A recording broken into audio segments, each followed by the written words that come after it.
केसरी प्रस्तुत लोकसत्ता विवा लाऊंज या कार्यक्रमात तुम्हा सगळ्यांचंच मनापासून स्वागत।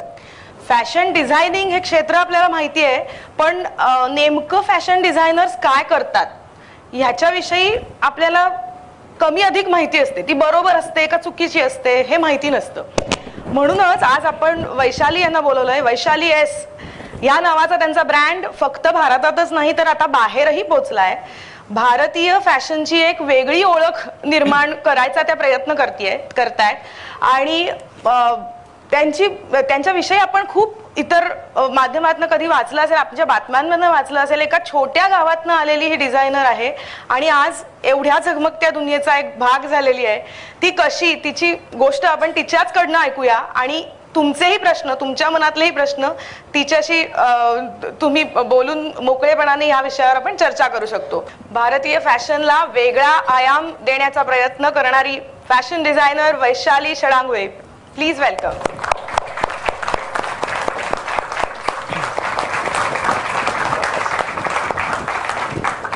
आपण कार्यक्रम सुरुवात करूया। धन्यवाद।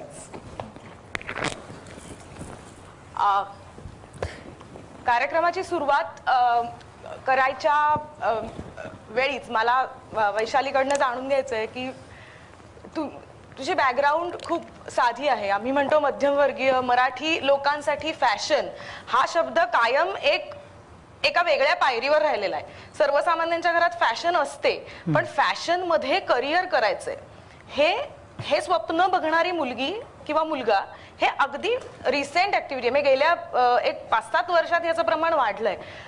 तू जेव्हा या क्षेत्रात यायचा विचार केलास तेव्हा करिअर म्हणून फॅशन किती होऊ शकेल आणि तेही मराठी घरात वाढलेल्या मुलीच्या डोक्यात असं स्वप्न येणं की मी फॅशन डिझायनर बनावं, हे कसं शक्य झालं? काय होतं? म्हणजे तुझ्या डोक्यात पहिल्यापासून फॅशन हा विषय होता? Designer, are you a born designer? खरं म्हणजे असं काहीच नव्हतं। आणखीन फॅशनबद्दल म्हणजे मला अगदीच काही माहिती नव्हती। आणि जिथे मी मोठी झाली आहे विदिशा एक जागा आहे मध्य प्रदेशमध्ये, आणि मी सायन्समध्ये ग्रॅज्युएशन केलेलं आहे। आणि तेव्हापर्यंत सुद्धा फॅशन असा काही विषय असतो हाही मला माहिती नव्हता, किंवा डिझायनर काही असतं असंही काही मला माहिती नव्हतं। फक्त हे की हे मी म्हणू शकते की जेव्हा मी लहान होते तेव्हापासनं एक आवड होती काहीतरी वेगळं करायचं आहे, किंवा घरात आईनी पण काही फ्रॉक आणून दिला तर त्याला असं वाटत होतं हे असं नको आहे मला, याला काहीतरी मला बदलावं, म्हणजे वेगळं काहीतरी करून घालायचं। तर ते स्वतःच त्याला कापायचं आणि शिवायचं आणि घालायचं, पण ते मला कुठे घेऊन जाते असं मला हे माहिती नव्हतं, का की हा विषयच माझ्यासाठी नव्हता, म्हणजे असं बोललं तरी चालेल। मग याच म्हणजे प्रयत्नामध्ये मी हे काहीतरी करायचं आहे फक्त एवढंच मनात होतं। आणि आधी मी स्वतः दुसरे जॉब पण केले, पण त्याच्यामधून म्हणजे भोपाळला आली आणि भोपाळला मी छोटे इन्स्टिट्यूट्समध्ये फॅशन डिझायनिंग म्हणजे कुणीतरी सांगितलं। त्यावेळी काय म्हणजे टीव्हीवरती फॅशन शो बघताना अशी जाणीव झाली होती? कुठली प्रेरणा होती की आपण तिथे जाऊन डिझाईन करावं? कारण म्हणजे नॉर्मली असं की लहानपणी केस जरा वेगळे विंचरले किंवा जरा वाढवले तरी सुद्धा हे काय फॅशनी करताय असं एक ऐकवलं जायचं। त्या बॅकग्राऊंड मधून नेमकं फॅशन कडे जायचंय हा तो पॉइंट कधी मिळाला? ते असं झालं की जेव्हा मी जॉब करत होते तर एक असं व्हायचं की अगं तू हे असं घातलं तर चांगलं दिसेल, किंवा कोणी ड्रेस असं म्हणजे मटेरियल आहे तर तिला असं बोलायचं की तू असं केलं तर चांगलं दिसेल। तर तिथनं असं निघालं की फॅशन डिझायनिंग केलं पाहिजे, का की तुमचं क्रिएटिव्ह हे म्हणजे असं मित्रांकडनं आलं आणि सगळे याच्यामधनं आलं। तर मग मी प्रयत्न केला। मग तिथे इन्स्टिट्यूट्स होते छोटे छोटे, का की तेव्हा खूप पहिल्याची गोष्ट आहे, 97ची गोष्ट आहे ही। तेव्हा काही फॅशन आणि फॅशन इन्स्टिट्यूट्स म्हणजे काहीच असं व्यवस्थित नव्हतं। तर प्रयत्न केला की मग जेव्हा मला सजेशन आले की मला फॅशन डिझायनिंग शिकलं पाहिजे, आधी तर हा प्रश्न होता की फॅशन डिझायनिंग म्हणजे काय, तर डिझायनर म्हणजे काय। तर असं झालं की चला बघूया, आणि मग गेलो इन्स्टिट्यूटमध्ये बघितलं, पण काही कारणांमुळे ते नाहीच शक्य झालं। म्हणजे ते कोर्स नाही झाला, पण एक तिथनं मला हे मिळालं की ही जी गोष्ट आहे ही मला म्हणजे करायला पाहिजे का, की तो आतून एक सॅटिस्फॅक्शन होता त्याच्यामध्ये की हे मला जमतंय करायला. आता ते फॅशन डिझायनिंग मला कुठे घेऊन जाणार आहे आणि मी कुठे डिझायनर बनणार आहे ते काहीच माझ्या मनात नव्हतं. फक्त मी करत गेले आणि मला असं बाहेरून शिक्षण घेणं फॅशन डिझायनिंगचं असं शक्य नव्हतं, म्हणून मी स्वतः स्टडी केली, स्वतः सिलेबस काढले फॅशन डिझायनिंगचे कॉलेजेसमधनं आणि स्वतः सगळा अभ्यास केला फॅशन डिझायनिंगचा. आणि सगळे जे म्हणजे जेवढे त्याचे असतात की स्टिचिंग कसं करायचं किंवा एम्ब्रॉयडरी कशी करायची, पण त्याच्यापेक्षा जास्त मला असं वाटतं तुमच्या आतमध्ये ते असलं पाहिजे. तुम्हाला जे क्रिएट करायची एक आतमधून जी असते की नाही हे काही असं केलं तर असं नवीन होईल, ती गोष्ट मला असं वाटतं की होती. म्हणून मी करत गेले आणि फक्त करत गेले आणि मग मी जॉब शोधला फॅशन डिझायनिंगच्या फील्डमध्ये. मग शोधत शोधत मला बडोद्यामध्ये एक छोटासा जॉब पण मिळाला आणि मग ते करता करता मी फायनली मुंबईत पोहोचले. मुंबईत म्हणजे यायच्या आधी मला भीती होती. वैशाली आम्हाला तुमची ती सगळी कथा नीट ऐकायची, कारण आम्ही हे तुकड्या तुकड्यात ऐकलंय. वैशाली विदिशा नावाच्या छोट्या शहरातनं आलेली मुलगी आहे, वैशाली घरातनं पळून आलेली मुलगी आहे, अशा तुकड्या तुकड्यातली कथा ऐकली. घरातून पळून जाण्यामागे फॅशन हे कारण होतं का काही वेगळं पण होतं? नेमकं काय होतं? आणि म्हणजे मला तो पूर्ण प्रवास विदिशा ते मुंबई, आता तू म्हणलीस वाया बडोदा, तो कसा झाला आणि काय होतं डोक्यात? आणि मी हा प्रश्न म्हणजे मुद्दाम विचारते याचं कारण अशा अनेक मुली असतात, अजून सुद्धा आहेत. म्हणजे आता एक 15 वर्षापूर्वीचा काळ आणखीन वेगळा होता निश्चितच, पण अजून सुद्धा परिस्थिती बदललेली नाहीये. अनेक मुलींना, अनेक मुलांना, स्पेशली मुलींनाच घरातून तेवढा पाठिंबा मिळतोच असं नाही. विशेषतः मध्यमवर्गीय घरांमधनं एक ठराविक साचेबद्ध करिअर करण्यासाठीच कायम पाठिंबा असतो, वेगळं काही करायला मिळत नाही. मुलींना हा प्रश्न अजून असतो कायम की काय करावं. तर त्यांच्यासाठी पण मला असं वाटतं एक वेगळं उदाहरण तुझ्या या कथेतून येईल, म्हणून मला हे सगळं जाणून घ्यायचंय. विदिशा म्हणजे अशी जागा आहे की मला काहीच एक्सपोजर नव्हता कुठल्याही गोष्टीचा. आणि तेव्हा फक्त एवढं माहिती होतं की तुम्ही डॉक्टर असू शकता किंवा तुम्ही इंजिनियर असू शकता. अच्छा, म्हणजे मुंबई सारखंच आहे थोडक्यात. तर त्याच्यामध्ये असं झालं की मी अभ्यास पण केला, मॅथ्स सायन्स घेतलं, मग कम्प्युटर सायन्स घेतलं, सगळं झालं, पण तरी वाटत होतं की नाही हा माझा विषय नाही आहे, मला हे नाही करायचं आहे. पण ते काय करायचं आहे तेही माहिती नव्हतं आणि तेवढंही माहिती होतं की हे विदिशाला राहून नाही होऊ शकत.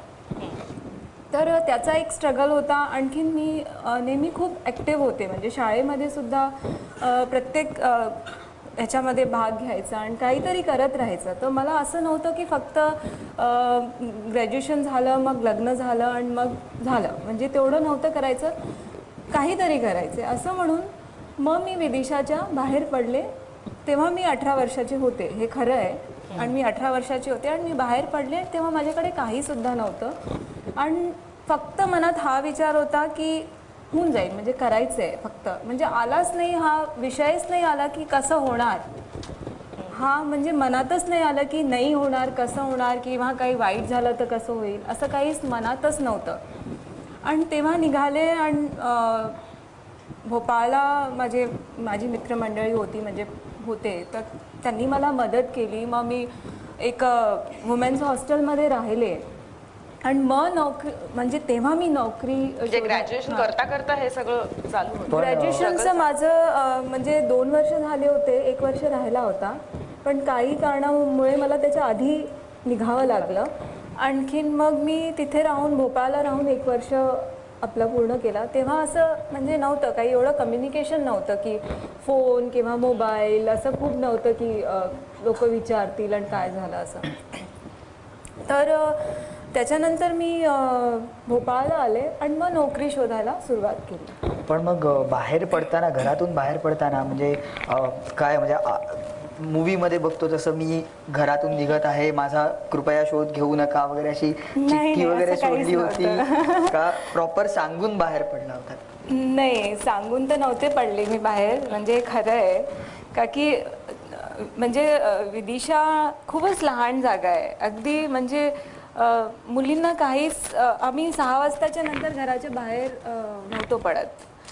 तर असं सांगून निघणं किंवा असं हे करणं तर शक्यच नव्हतं.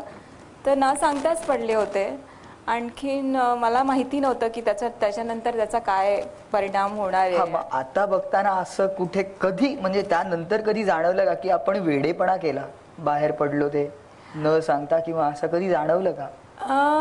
मी स्वतः कल्पना नाही करू शकत जे मी केलंय. म्हणजे आता मी नाही विचार करू शकत की मी तेव्हा घर सोडलं आणि मी घराच्या बाहेर पडली आणि त्या याच्यामध्ये की मी कधी, आम्हाला अशी परमिशन नव्हती की आम्ही 6:30 वाजता म्हणजे घरी यायचं, त्याच्या पुढे घराच्या बाहेर नाही राहायचं की असंच असतं. म्हणजे मला असं वाटतं आताही जर अनेक घरांमध्ये असं गेला तर शहरांमध्ये सुद्धा आहे असंच आहे की नाही, म्हणजे ते रूल्स असतात जे फॉलो करावे लागतात आणि ते चांगलेही असतात, ते असं नाही म्हणत. पण मग तिथे फक्त मुलींच्या बाबतीतच असं आहे का मुलांमध्ये पण असंच की 6:30 नंतर घरातच थांबायचं? मुलींचं जास्त असतं, मुलांचं थोडं असतं, पण एवढं नसतं की म्हणजे मुलांना थोडी सूट असते असं नाही आहे.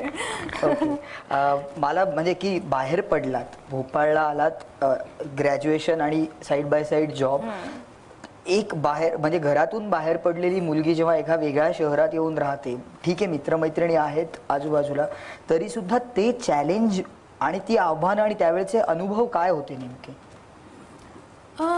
थोडा स्ट्रगल होता, पण असं मी खरं म्हणजे मला कधी असं खराब कधीच नाही वाटतं. म्हणजे का की फक्त जेव्हा असं असतं ना की तुम्हाला सर्वाईव्ह करायला सगळं प्रयत्न करायचे, तर तुम्ही फक्त एकच तुमचं ते लक्ष असतं की कसं करणार. म्हणजे नोकरी मिळाली आहे तर त्याला कसं काम करायचं, कसं चांगलं करायचं, त्याच्यामध्ये दुसऱ्या तुमच्या क्रिएटिव्ह हे पण आहे, तुम्ही ते पण करताय.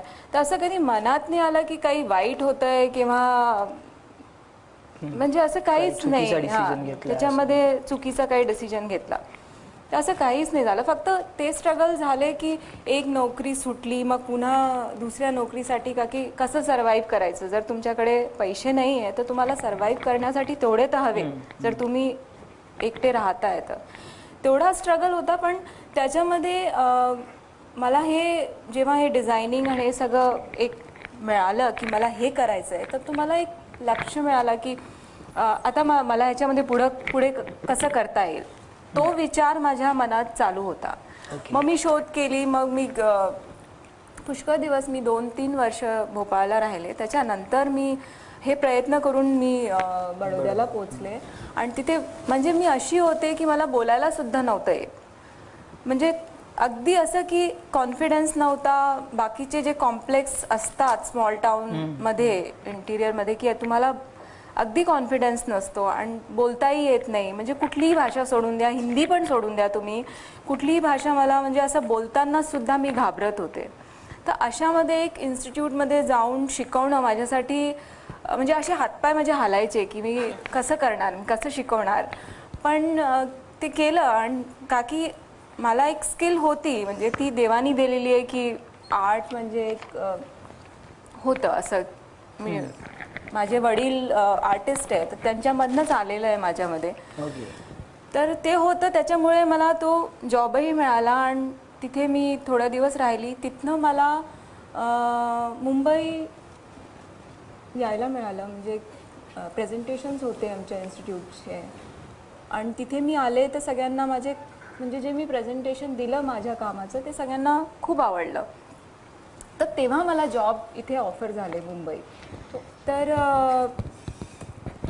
पण असं वाटलं की मुंबईच्या म्हणजे मुंबई अशी असते, मुंबई तशी असते, लोकल थांबत नाही किंवा असं होऊन जातं तसं होऊन एवढं ऐकलं होतं की भीती वाटत होती मी कशी राहणार मुंबईला एकटी. पण त्याच्यामध्ये असं वाटलं की त्याच्या मागे काय, जर मी इकडे नाही जाणार तर मग इकडे काय. तर हे डिसाईड केलं की म्हणजे इकडे येणं जास्त मला हे वाटलं की मुंबईत ॲटलिस्ट मी काही करेल. आणि खरं सांगितलं तर मी ॲम्बिशियस नव्हते. असं काहीच नव्हतं की मला खूप मोठी डिझायनर बनायचं आहे किंवा मला खूप एक मोठा ब्रँड आपला उभा करायचा आहे. फक्त करायचं आहे, काम करायचं आहे एवढं माहिती होतं मला. आणि मला जसं समोर दिसत गेलं, जसं मला मनात वाटत होतं, जसं माझ्या मनात येत होतं, मी तशी वाढत गेले पुढे. आणि मुंबईला बडोदा टू मुंबई हा प्रवास झाला. नॉर्मली प्रत्येक फील्डमध्ये जेव्हा आपण येतो तेव्हा एक कोणतरी मेंटॉर असतो, आपल्या बरोबर असतो, मागे असतो, कुठेतरी असतो की आपल्याला तो पुढे पुश करत असतो. तसं कोणी मुंबईत होतं का की एक स्ट्रेट तुम्ही स्वतः आला तिकडे आणि लेट स्टार्ट नाव असं होतं? काय होतं? मुंबईत मी आले तेव्हा मी एकटीच सगळं सुरुवात केली आणि सगळं प्रयत्न केलं. त्याच्यानंतर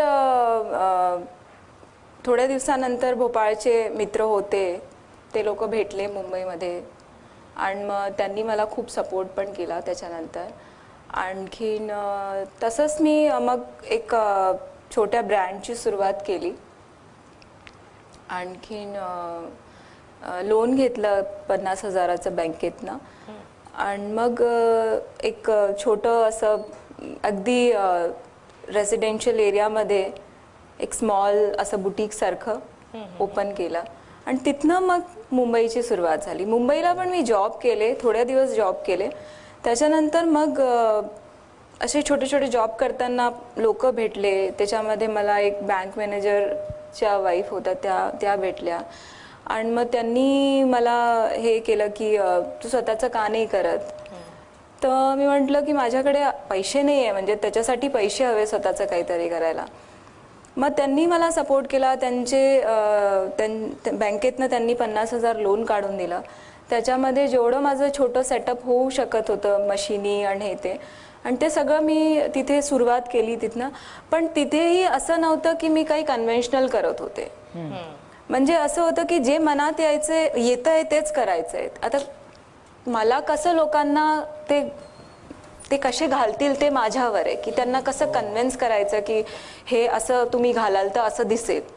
मला तोच करणारा प्रवास आहे. आणि वैशाली सांगते तसं की हे बनायचंय असं म्हणून त्याच्यासाठी काय स्टेप्स आहेत 1 2 3 4 ह्या फॉलो करण्यापेक्षा जे मनात आहे त्याच्या मागे जाऊन खूप महत्वाचं आहे. आणि मला तो पॉइंट हवा आहे. म्हणजे जसं तू म्हणतेस की तुला मदत झाली ज्या लोकांनी म्हणजे भेटले तुला त्यांच्याशी, तू मगाचपासून सांगतेस की मी कन्व्हेन्शनल करायचा प्रयत्न करत नव्हते. तर म्हणजे एक्झॅक्टली काय करत होती, सुरुवातीचं कलेक्शन कसं होतं? म्हणजे मगाशी तुम्ही सांगितलं की माझ्या मित्रांचे किंवा कोणी ड्रेस मटेरियल आणलं तर हे असं कर तसं कर असं तुम्ही करून द्यायचा. कधी शिव्या पडल्या का? खूप पडल्या. म्हणजे एवढं म्हणजे असंही झालं की लोक असं कातर घेऊन येत होते, हे काय केलंय तू कपड्याचं, मी हे करून टाकू, तुझं ते करून टाकू. लिटरली मी बसून तिथे रडत होते की काय झालंय. सगळे एक्सपिरियन्स झाले, पण त्याच्यामधनंच एक कॉन्फिडन्स आला आणि त्याच्यामधनंच करायची सुरुवात केली मी. आणि मला असं वाटतं की स्वतःवर विश्वास असणं हे खूप खूप महत्त्वाचं आहे. तर जसं आपण तेव्हा डिस्कशन करत होतो की जर मी कन्व्हिन्स्ड आहे की साडी मॉडर्न आहे, तर मी सगळ्यांना साडी घालायला सांगू शकते आणि ते लोक घालतील. आणि ते डिझायनरचं काम आहे ही साडीला प्रेझेंट करणं. कसं करताय तुम्ही ते महत्वाचं आहे. तर जर तुम्हाला स्वतःला विश्वास आहे की तुम्ही हे करताय जे बरोबर आहे ते बरोबर आहे, तर मग सगळे म्हणजे त्याला फॉलो करतील असं मला वाटतं. आणि याच्यावरच मी पुढे वाढत गेले आणि आतापर्यंत इथे पोहोचले. मला एक खूप बेसिक प्रश्न आहे, कदाचित तो खूप बेसिक वाटू शकतो, की मी माझ्याकडे एक कापड आलं छान मस्त, एक रेमंडचं कापड आलं, तर ते मी घेऊन टेलरकडे जातो, त्याला सांगतो की बाबा रे मला शर्ट शिवायचा आहे. मग तो माझे मेजरमेंट्स वगैरे घेतो, मला ट्रायलला बोलवतो आणि शर्ट हा घ्या तुमचा शर्ट. हा शर्ट झाला, तो पण छान असतो, मस्त फिट असतो, व्यवस्थित असतं सगळं. तो शर्ट आणि डिझायनरनी डिझाईन केलेला शर्ट ह्याच्यात काय नक्की क्वालिटेटिव्हली काय फरक आहे? म्हणजे मग टेलरला पण डिझायनर म्हणायचं का? मला असं वाटतं की ह्या 2 गोष्टी आहे. एक स्किल असते आणि एक क्रिएटिव्हिटी असते. तर टेलर जो आहे तो स्किल्ड आहे, म्हणजे त्याला ते माहिती आहे की असं कापायचं तर असं कॉलर इथे बसेल आणि इथे स्लीव, म्हणजे कन्व्हेन्शनल. पण जो डिझायनर असेल तो विचार करेल की आपण याला अजून कसं करू शकतो, अजून याला डिफरंट आणि कसं, म्हणजे त्याच्यामध्ये तो सॉल्युशन शोधेल की ब्युटी पण, की चांगलं पण दिसलं पाहिजे, वेगळं पण झालं पाहिजे आणि कम्फर्टेबल पण असलं पाहिजे.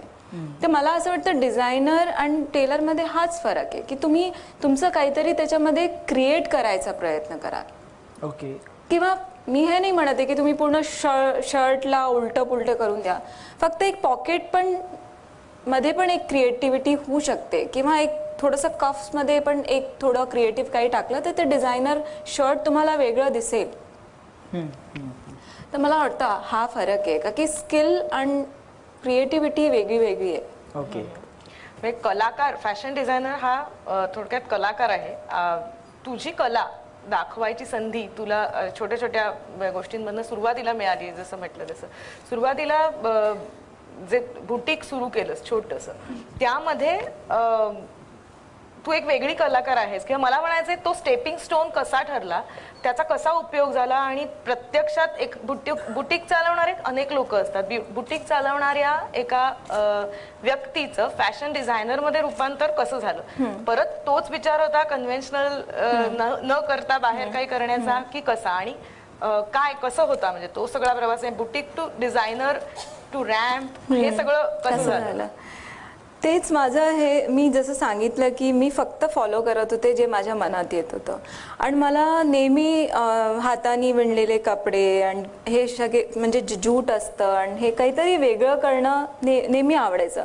तेव्हा मी म्हणजे हे मी तुम्हाला सांगते 2000ची गोष्ट आहे. 2001मध्ये मी कॉर्सेट्स बनवायला सुरुवात केली होती. तेव्हा भारतात कॉर्सेट्स म्हणजे प्रकारच लोकांना माहिती नव्हता. तर काहीतरी वेगळं आणि त्याला कसं आपल्या इंडियन बॉडीवर कसं फिट करायचं. कॉर्सेट म्हणजे काय हेही तू सांगितलंस तर, कारण त्याच्यात सुद्धा अनेक कॉर्सेट म्हणजे वेस्टर्न आउटफिट असतं जे बॉडीला अगदी फिट, म्हणजे ब्लाऊज सारखं आपण म्हणू शकतो, ते अगदी बॉडीला फिटेड बसतं. तो कॉन्सेप्ट भारतातला नाहीये, तो बाहेरचा आहे, पण त्याला इंडियन बॉडीवर कसं घालायचं तो मी प्रयत्न माझा तेव्हा सुरू केला होता, जेव्हा मी माझ्या म्हणजे फर्स्ट पहिलं जे मी माझं बुटीक केलं होतं. तिथनं पुष्कळ लोकांचं म्हणजे रिजेक्शन पण आलं. पुष्कळ लोकांना असं वाटलं की अरे काहीतरी नवीन आहे, माहिती नाही काय आहे पण काहीतरी नवीन आहे. किंवा ड्रेसेस पण मी जेव्हा डिझाईन केले तर सगळ्यांचा हाच फीडबॅक होता की माहिती नाही काय करते पण काहीतरी नवीन आहे आणि घातल्यानंतर खूप चांगलं दिसतं.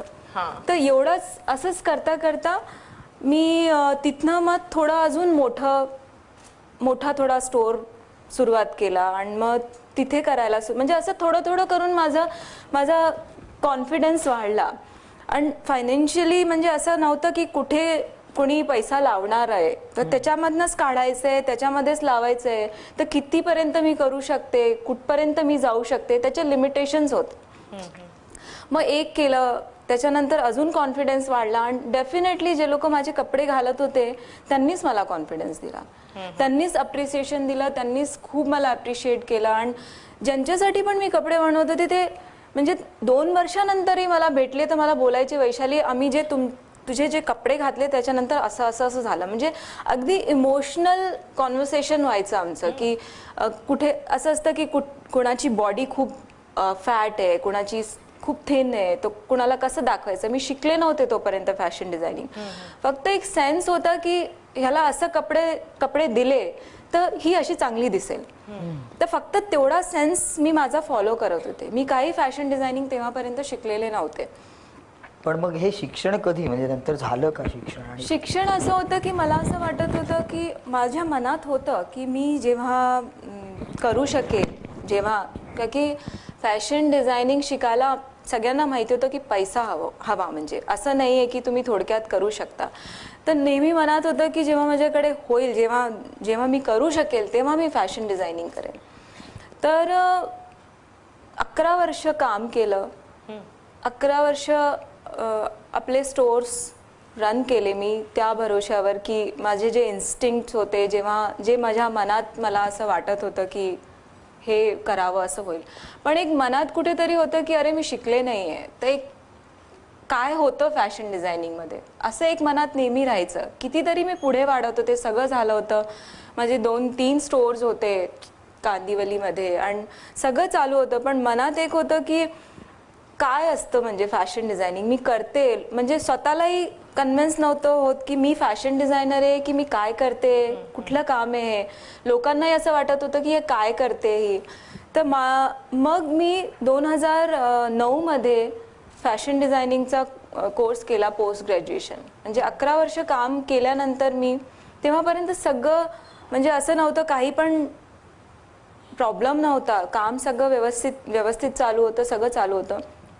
तोपर्यंत लग्न झालं होतं, माझी मुलगी होती आणि ती खूप लहान होती तेव्हा मी हा डिसिजन घेतला. म्हणजे हा एवढा टफ डिसिजन म्हणजे तेव्हा मी घेतला की एवढ्या छोट्या बाळाला सोडून जायचं आणि असं वाटत होतं जर आत्ता नाही केलं तर मग. वेगळ्या शहरात केलं ते? हां, मी ते दिल्लीत जाऊन केलं. तर मी ट्रॅव्हल करत होते पूर्ण वीकमध्ये. कोर्स म्हणजे हा फुल टाईम कोर्स होता आणि माझं बिझनेस मुंबईत होतं.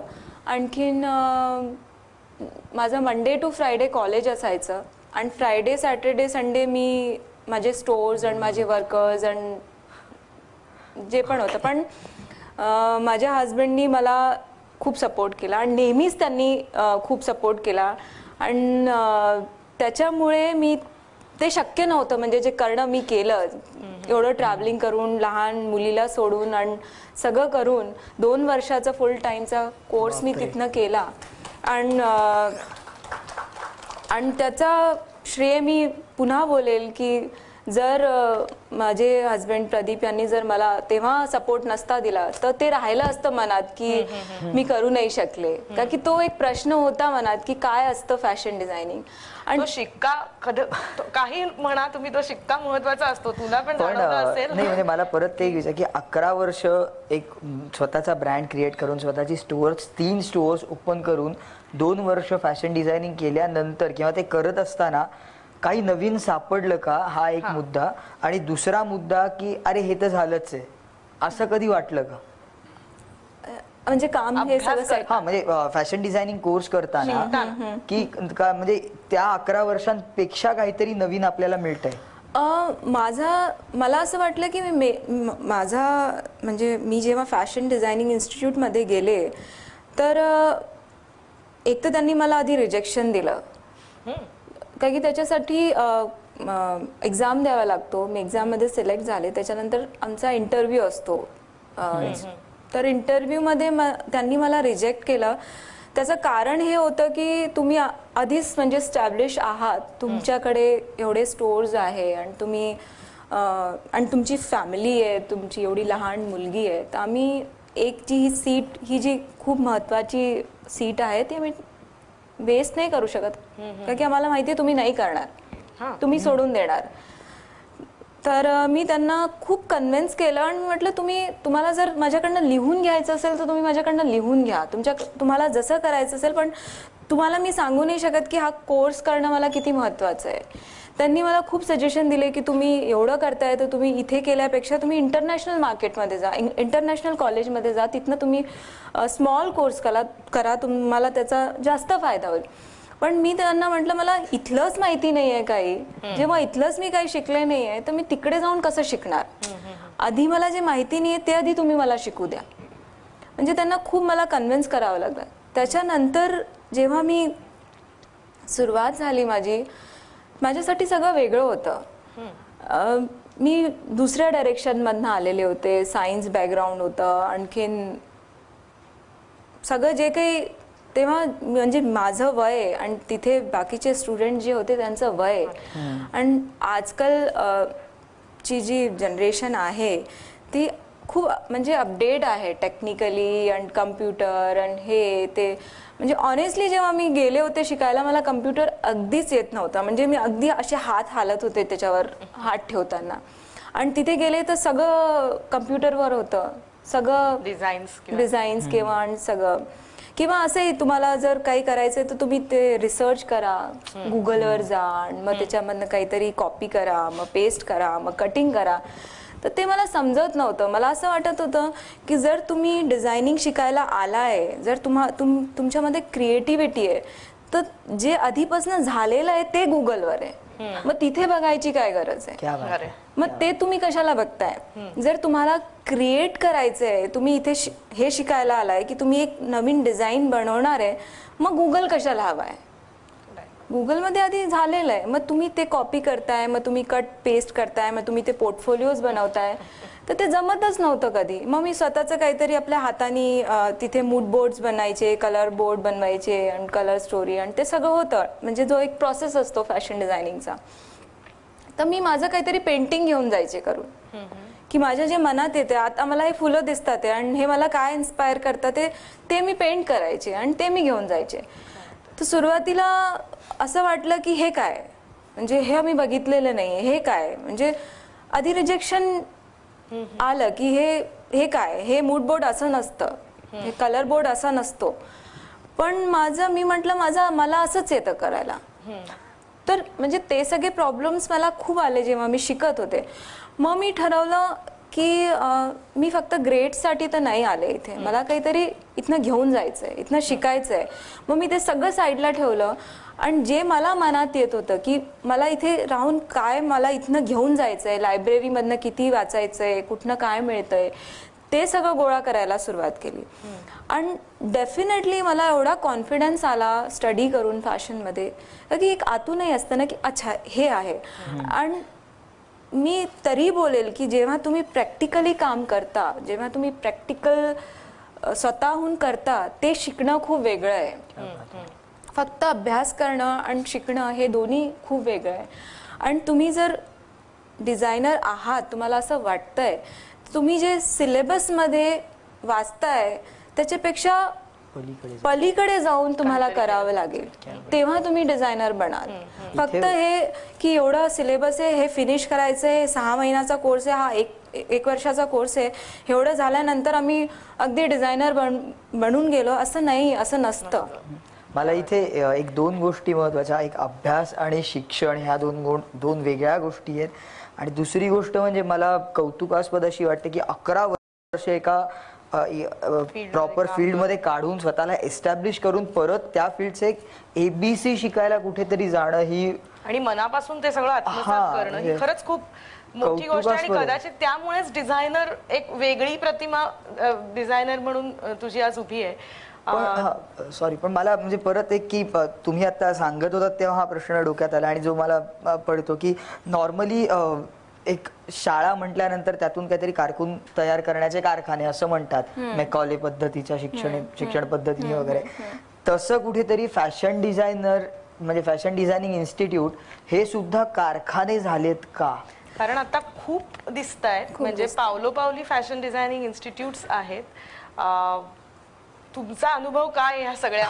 मला असं म्हणायचंय की खरं म्हणजे असं झालंय, ते लोक बिझनेस करतात ते तरी, पण एक आता सगळ्यांजवळ पुष्कळ ऑप्शन्स आहे, तुम्ही जाऊन शिकू शकता. पण त्यातही माझं म्हणणं आहे की डिझायनर कोणी बनवू नाही शकत. म्हणजे तुम्ही जर शिक्षण जरी घेताय, तुमच्या आतमध्ये ते असलं पाहिजे. तुम्ही फक्त काहीतरी फॉलो करताय आणि त्यांनी तुम्ही 4 गोष्टी पुस्तकात लिहिल्या आहे की हे असं करायचं, हे असं करायचं, ते स्किल आहे, ते टेक्निकल पार्ट आहे. जेव्हा जर तुम्ही डिझायनर, तुम्ही म्हणताय की तुम्हाला डिझायनर बनायचंय, तर तुम्हाला ते स्वतःचं क्रिएटिव्हिटी बाहेर काढावं लागेल. त्या सिलेबस, त्या कॉलेज, त्याच्यापेक्षा वर जाऊन तुम्हाला काहीतरी करावं लागेल. ते लोक शिकवतात, ते त्यांचं काम आहे की ते 6 महिन्याचा पण कोर्स ठेवतील, 1 वर्षाचा पण कोर्स ठेवतील, सगळं करतील.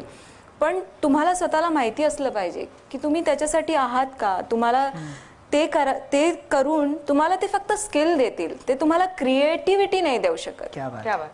तर ते स्किल होणं पण गरजेचं आहे. तेव्हाच तुम्ही तुमच्या मास्टरला किंवा कारिगरला किंवा तुम्हाला ते माहिती असणं तसं गरजेचं आहे. पण म्हणजे माझ्या केसमध्ये असं नव्हतं आधी. मला एक असं होतं की असं बनवलं तर असं चांगलं दिसेल. पण मला असं वाटतं ते महत्त्वाचं आहे. तुम्हाला जर स्किल माहिती असेल तर तुम्ही कॉन्फिडेंटली करू शकता. जर तुम्ही जर काही इमॅजिन करताय की हे डिझाईन आहे, मला असं करायचं आहे, आणि तुम्हाला त्याचं जर टेक्निकल पार्ट माहिती आहे, तर तुमच्यासाठी ते सोपं होईल. आणि ज्यांना माहिती नाही आहे ते 10 मीटर आधी कपडा खराब करतील, मग फायनली त्याच्यामध्ये येईल, असं होऊ शकतं.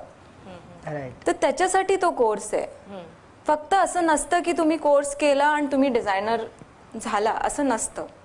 परत आता डिझायनर आणि याचाच विषय चाललाय, तर मला तेच विचारायचं की डिझायनर कुणाला म्हणायचं? म्हणजे आपल्याकडे पावलोपावली फॅशन डिझायनर इन्स्टिट्यूट्स आहेत, तसे बुटिक्स पण आहेत. आणि मला ती प्रोसेस जाणून घ्यायची आहे. म्हणजे एखाद्या फॅशन डिझायनरचं अल्टिमेट एम काय असू शकतं?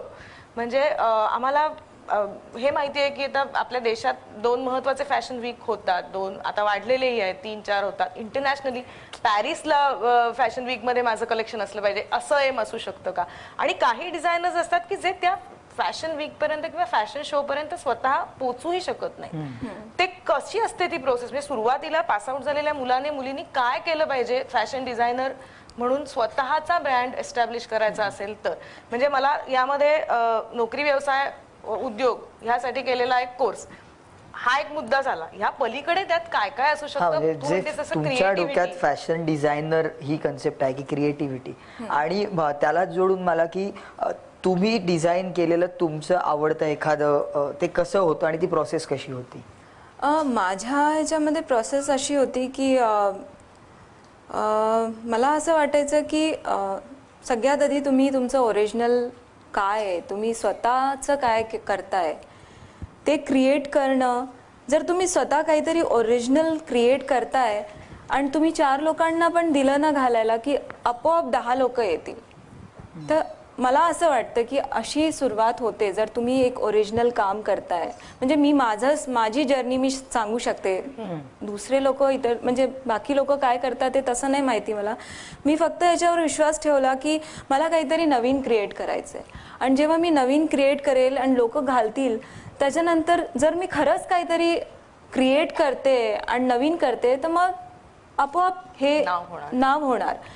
तर नाव होण्यासाठी असं म्हणजे मनात नव्हतं, पण ते आपोआप सगळं होत गेलं. आणि कोर्स केल्यानंतर माझी इच्छा होती डेफिनेटली की मला पण इंडस्ट्रीमध्ये जाऊन, आता मी तयार आहे. म्हणजे आता माझ्यामध्ये तो कॉन्फिडन्स आहे की मी फॅशन इंडस्ट्रीमध्ये जाऊन माझा कलेक्शन शोकेस करू शकते. पण त्याच्यासाठी मला वाटतं एक स्वतःचं ओरिजिनल काम असणं खूप गरजेचं आहे. तुम्ही इथनं काहीतरी बघितलं, इथनं इन्स्पिरेशन घेतली, तिथनं इन्स्पिरेशन घेतली आणि एक नवीन वस्तू तयार केली, ती तुमची स्वतःची कधीच होऊ शकत नाही. आणि त्याच्यामध्ये हे आहे असं नाही आहे की आधी पण सगळं काही झालेलं आहे. आपण जे काही करतोय किंवा जे काही मी म्हणते की मी क्रिएट केलं असं नसतं. सगळं आधी झालेलं असतं. फक्त आपण एक रिडिस्कवर्ड असतं ते, आणि आपण वेगळ्या प्रमाणे त्याला दाखवायचा प्रयत्न करतो. फक्त एवढंच असतं. तर स्वतःचा जर तुम्ही डिझायनर आहे आणि स्वतःचा व्यवसाय तुम्हाला सुरू करायचा आहे तर तुम्हाला सगळ्यात पहिले हे माहिती असणं की तुम्ही काय काम करताय. तुम्हाला एक ओरिजिनल आपलं काम करणं हे खूप गरजेचं आहे. त्याच्यानंतर मला वाटतं आपोआप लोक येतील. आणि मग आजकाल तर एवढ्या फॅसिलिटी आहे की बँक लोन्स आहे, एवढे सगळे म्हणजे पुष्कळ हे आहे की मीडिया आहे, सगळं सपोर्ट करायला सगळे बसलेले. आणि थोडंही कोणीतरी काही नवीन क्रिएटिव्ह केलं की लगेच लोक पुढे येतात हात द्यायला. तर आजकाल जास्त फॅसिलिटी आहे, लवकर तुम्ही करू शकता की तुमच्याकडे पुष्कळ सपोर्ट आहे. फक्त त्याच्यामध्ये तुम्ही जर ओरिजिनल केलं तर तुम्ही लवकर पुढे वाढाल. पण तुझ्या कामाकडे वळायचंय आता. कामाकडे म्हणजे जे मगासपासून आम्ही ऐकतोय की स्वतःचं काम, ओरिजिनल काम, तर सगळ्यांना माहिती आहे नाही मला माहिती नाही, वैशाली भारतीय टेक्स्टाईल ज्याला म्हणतो आपण, भारतीय वस्त्रोद्योगातनं निर्माण झालेली जी काही आपली परंपरा आहे त्या कापडावर काम करून खूप वेगळ्या प्रकारचे डिझाईन्स करते.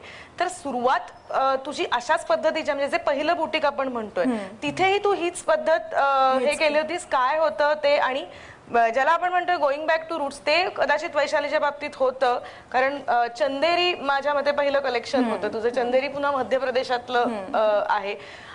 आणि थोडं असं त्याच्या भोवतीची कॉनोटेशन्स आहेत की आपल्या सगळ्यांना चंदेरी माहितीये, आई घालते, आजी घालते, पणजी घालते, पण ती मी नाही घालत किंवा आजची जनरेशन नाही घालत. याचं कारण ती जुनी आहे, ती ट्रॅडिशनल आहे. दॅट मीन्स ती फॅशनेबल नाही. तर ही भीती नाही वाटली की मी फॅशन डिझायनर होताना पुन्हा एकदा जुन्याच कडे जाते? आणि हे मांडायचं म्हणजे हे जास्त मोठं आव्हान वाटलं का ते माहिती असल्यामुळे सोपं गेलं? कशी होती ती प्रोसेस आणि हेच करावं असं का वाटलं? मला असं वाटतं की मी ज्या जागेवरनं आहे किंवा तुम्ही म्हणू शकता स्मॉल टाउन किंवा जेवढ्या आपण इंटिरियरमध्ये गेलो तर जे कल्चर असतं आपलं, जे काही पण हे असतं कल्चरली, आपण खूप स्ट्रॉंग असतो. सगळे फेस्टिवल सेलिब्रेट करतो, सगळं माहिती असतं की छोट्या छोट्या गोष्टी आपल्या ट्रेडिशनबद्दल आपल्याला माहिती असतात आणि आपण खूप रूटेड असतो. तुम्ही जर आजही तुम्ही गेला कुठल्या छोट्या गावात किंवा छोट्या शहरात, आत्ताही लोक तशीच आहे, म्हणजे एवढे रूटेड आहे. त्यांना सगळं ट्रेडिशनल काय पद्धती असतात, कसं घालतात, कपडे कसे घालायचे, कुठली नथ, कुठलं काय, ते सगळं त्यांना माहिती असतं. तर मला असं वाटतं की मी तिथनं खूप कनेक्टेड होते आणि मी नेहमी मी स्वतःला इथेच बघत होते की ट्रेडिशनल जे आहे ते खूप छान आहे आणि ते कसं मॉडर्न ह्याच्यामध्ये दिसत नाही आहे. तर सुरुवात मी म्हणजे मला का की मी आईला पण हँडवोवन म्हणजे हाताने कपडे हे चंदेरी साडी घालताना बघितलंय किंवा सगळ्या म्हणजे जेवढे लोक होते त्यांना सगळ्यांना मी हेच बघितलं की कोणी कॉटन घालतंय, कोणी खादी घालतंय, कोणी चंदेरी घालतंय.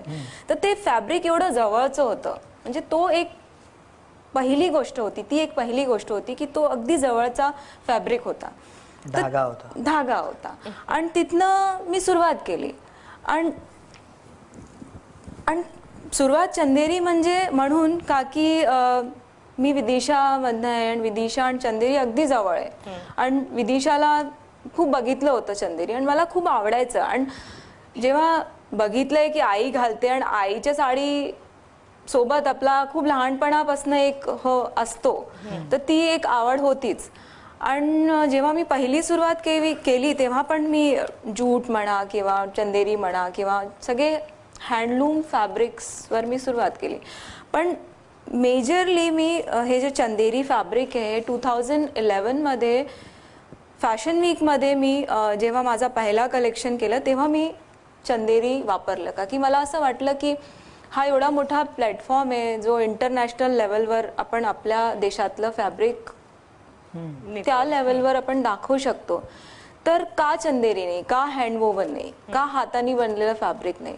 आणि लोक मॉडर्न नाही म्हणत, पण मला असं वाटतं की मला सुरुवातीपासून असं वाटत होतं की हे जे फॅब्रिक जेवढं मॉडर्न, जेवढं फॅशनेबल आहे, मला नाही वाटत की बाहेरून आलेले हे सगळे जे जॉर्जेट, शिफॉन किंवा जेवढे सिंथेटिक फॅब्रिक आहे ते अगदीच कम्फर्टेबल नाही आहे. तुम्ही जर पुन्हा आपण जर मागे गेलो तर बेसिक नीड्स होत्या आपल्या.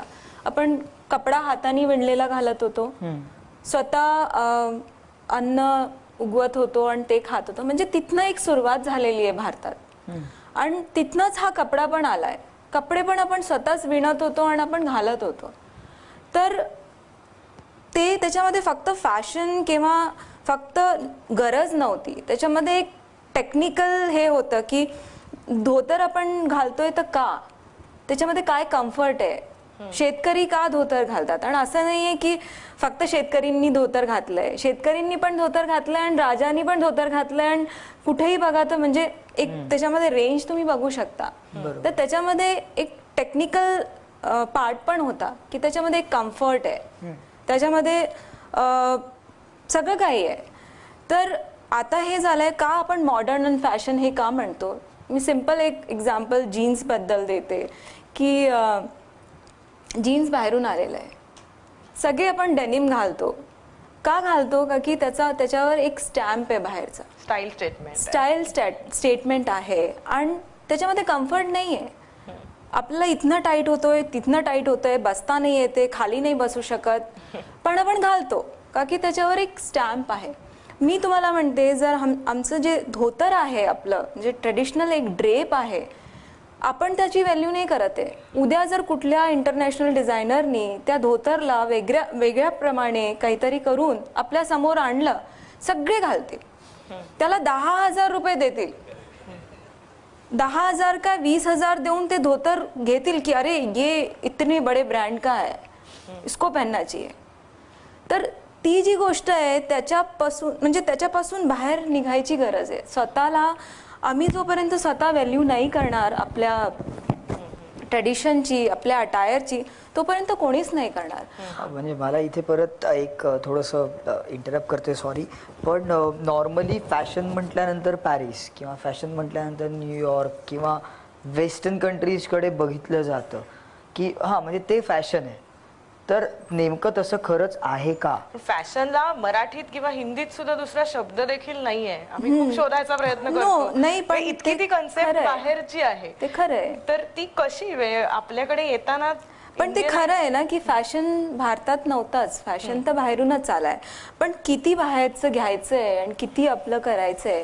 आता फॅशन आजकाल हे असं म्हणजे असं झालंय की फॅशन बाहेरून आलंय आणि आपण सगळं वेस्टला फॉलो करतो की शॉर्ट कपडे घालणं किंवा टाईट कपडे घालणं किंवा हे फॅशन आहे. तेव्हा आपण मॉडर्न होतो. तुम्हाला बसता नसेल येत, पण म्हणजे मी एक डिझायनर आहे, पण हे खरं आहे.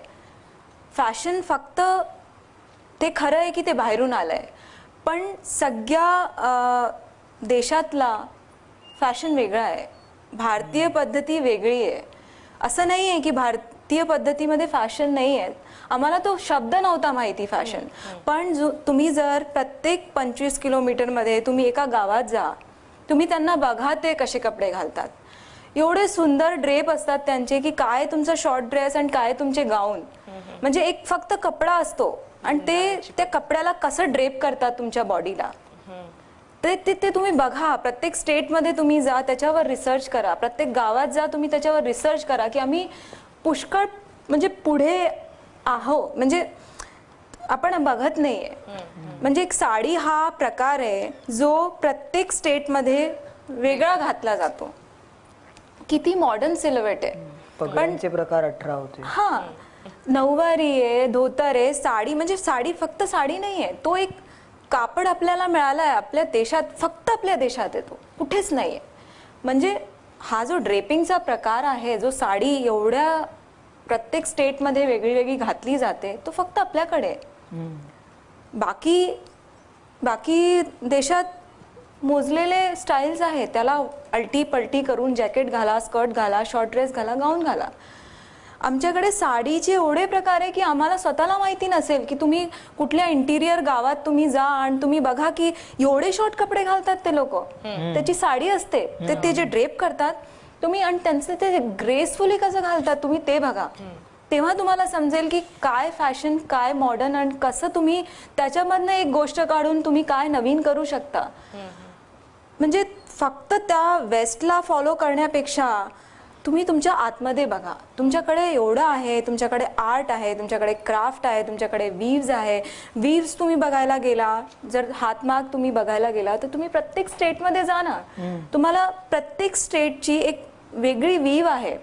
जसं महाराष्ट्रात पैठणी आहे, खण आहे, पुष्कळ आहे, तसंच तुम्ही वेस्ट बेंगॉलमध्ये जाल तर ते वेगळं आहे, तुम्ही नॉर्थ ईस्टमध्ये जाल तर ते वेगळं आहे. आणि त्यांनी सगळ्यांनी आपल्या स्टेटच्या प्रमाणे ते टेक्निकली डिझाईन केलेलं आहे. मी हे म्हणेल का की मेखला चादर नॉर्थ ईस्टचा आहे. जर मी म्हणेल की ते महाराष्ट्रात का नाहीये, त्याचं वेगळं महत्व आहे. पैठणी महाराष्ट्रात आहे तर ती तिकडे का नाहीये, त्याचं एक महत्व आहे.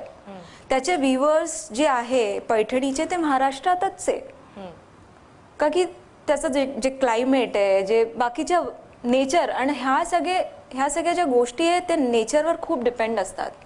आणि सगळ्याकडे तुम्ही जर बघायला, आता सगळं बदलतंय, पण कुठे थंडी खूप जास्त पडते, कुठे गरम खूप जास्त होतं, कुठे पाऊस खूप येतो.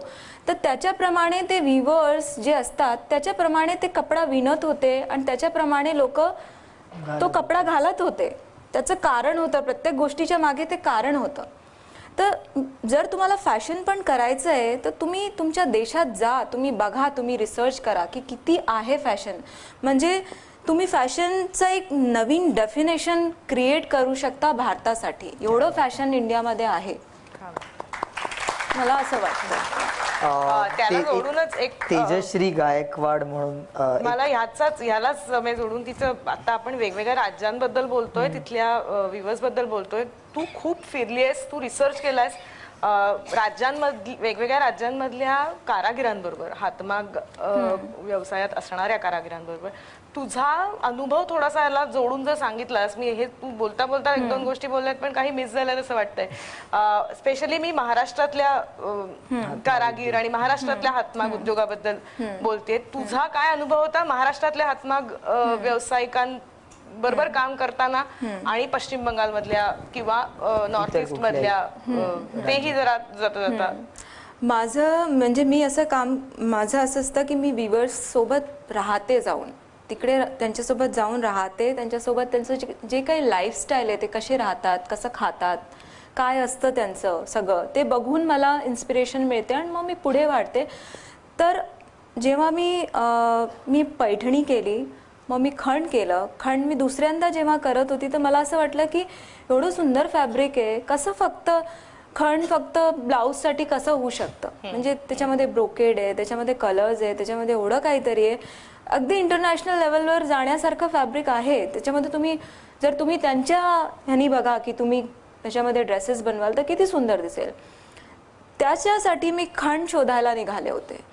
तर आधी मला हे माहिती होतं की खण मला कोल्हापूरमध्ये मिळेल किंवा पुण्यात मिळेल, थोडे हातमाग आहे तिथे. पण जेव्हा मी निघाले तर मला शोधत शोधत आम्हाला 1 किंवा 2 दिवस लागले तिथपर्यंत पोहोचायला, की अरे खण तर इथे आहेच नाही. मग विचारत विचारत विचारत आम्ही पोहोचलो आणि ती जी जागा होती, जे नाव होतं गुळेत गुड म्हणून एक जागा आहे, ती कर्नाटकमध्ये. आम्ही मुंबईतून शोधत शोधत निघालो, आम्ही कर्नाटकला पोहोचलो की खण तिथे असतं. खण म्हणजे तिला म्हणायचं हातमागावर केलं, कारण खण आता सगळीकडे मिळतात. ते मी सांगते, त्याच्या पुढची पण स्टोरी आहे. तर खण जे हातमागावरचं खण होतं ते मला ओरिजिनल हवं होतं आणि मी ते व्हीवर्स शोधत होते की कुठे हातमाग आहे खणाचे. तर शोधत शोधत आम्ही पोहोचलो. फायनली आम्ही पोहोचलो त्या जागेवर. आणखीन सकाळपासून सुरुवात आम्ही केली की आम्हाला फॅब्रिक बघायचे होते. पण एवढे दिवस जेव्हा मी हातमागावर काम केलं होतं तर एक फील असतं की हे हँडवोवन नाही आहे, काहीतरी वेगळं वाटतंय. हे लोक म्हणतात आहे की हँडवोवन आहे पण हे नाही आहे. तर असं शोधत शोधत आम्हाला संध्याकाळ झाली आणि मग मी एका जागेवर बसलो होतो, एका वीवरकडे बसलो होतो आणि माझं तो स्ट्रगल चालू होता की मला असं वाटत नाही आहे की हे हातमागावरचं आहे. मग त्यांच्याकडे त्यांच्या आधीची जी पिढी होती त्यांनी त्या मुलाला म्हटलं, अगं ती एवढं विचारते तुम्हाला आणि तिला जर करायचं आहे एवढं ह्याच्यावर तर तुम्ही का तिला दाखवत नाही आहे की कुठे हातमागावर काम होतं. तर त्यांनी मला सांगितलं की आता तुम्हाला शक्य नाही आहे करणं, फक्त 2 फॅमिली आहे जे हातमागावरचं खण करतात आहे. तर मी म्हटलं तुम्ही ते सोडा पण मला तिथे घेऊन जा, मला ते हातमागावरच करायचं आहे, मला ह्याच्या पॉवरलूमच्या फॅब्रिकवर करायचंच नाही आहे, मला फक्त हातमागावर करायचं आहे. मग ते मला तिथे घेऊन गेले आणि खरंच फक्त 2 फॅमिली आहे जे ओरिजिनल खण बनवतात आहे हातमागाचं. बाकी जे तुम्ही पुण्याला बघता, इकडे बघता, तिकडे बघता, सगळं पॉवरलूम आहे. तुम्हाला माहिती सुद्धा पडणार नाही की हे पॉवरलूम आहे आणि हे हँडलूम आहे. मी तिथे गेली, त्यांच्याकडनं कापड घेतले आणि त्यांना सांगितलं. तर जेव्हा त्यांना खरं वाटलं की मी काहीतरी याच्यावर करायचा प्रयत्न करते, त्यांनी त्यांचं कपाट उघडलं आणि जुने खण मला काढून दिले. पण त्यांनी हे म्हटलं की तुम्ही हे नका म्हणू की मला हे पुन्हा हवंय, का की माझ्याकडे कारीगर नाही आहे करायसाठी. म्हटलं जे काही आहे पण जे आहे ते तुम्ही मला दाखवा आणि मला तुम्ही द्या. मग त्यांनी दिलं आणि मग मी केलं, त्याच्यावर खणावर काम केलं. पण मला असं वाटतं की महाराष्ट्रात एवढे टेक्स्टाईल आहे, फक्त खण नाही आहे, पैठणी आहे, खण आहे, इरकल आहे, सोलापूरला गेले तर एवढे फॅब्रिक आहे, पण आम्ही पुढे येत नाही आहे त्याच्यासाठी. मी प्रयत्न केला पण फक्त एक कलेक्शन रॅम्पवर येणं त्यांनी काही होत नाही. त्याच्या पुढे काय, त्याच्या पुढे काहीतरी एक सपोर्ट हवा. म्हणजे मी एकटी जिथपर्यंत जाऊ शकते, जिथपर्यंत करू शकते तिथपर्यंत मी शेवटपर्यंत करत राहणार. पण त्याच्या पुढे काय, त्याच्या पुढे जर करायला गेलं तर मला त्यांना एक कमिटमेंट द्यावी लागेल की मी हे करू शकते, मी ते करू शकते, मी असं करू शकते. त्याच्यासाठी डेफिनेटली फंडिंग हवी आणि मग पुष्कळ लोकांचा सपोर्ट हवा. तर अजूनपर्यंत मला असं वाटतं की महाराष्ट्रात गव्हर्नमेंटचं पण कुठेतरी आहे, पैठणला गेलं तर येवल्याला आहे, थोडंफार काहीतरी कुठेतरी आहे, पण ते असं कोणी सपोर्ट करायला किंवा कोणी असं बोलत नाही आहे की आपले एवढे टेक्स्टाईल्स आहे आणि आपल्याला याला पुढे घेऊन जायला हवं.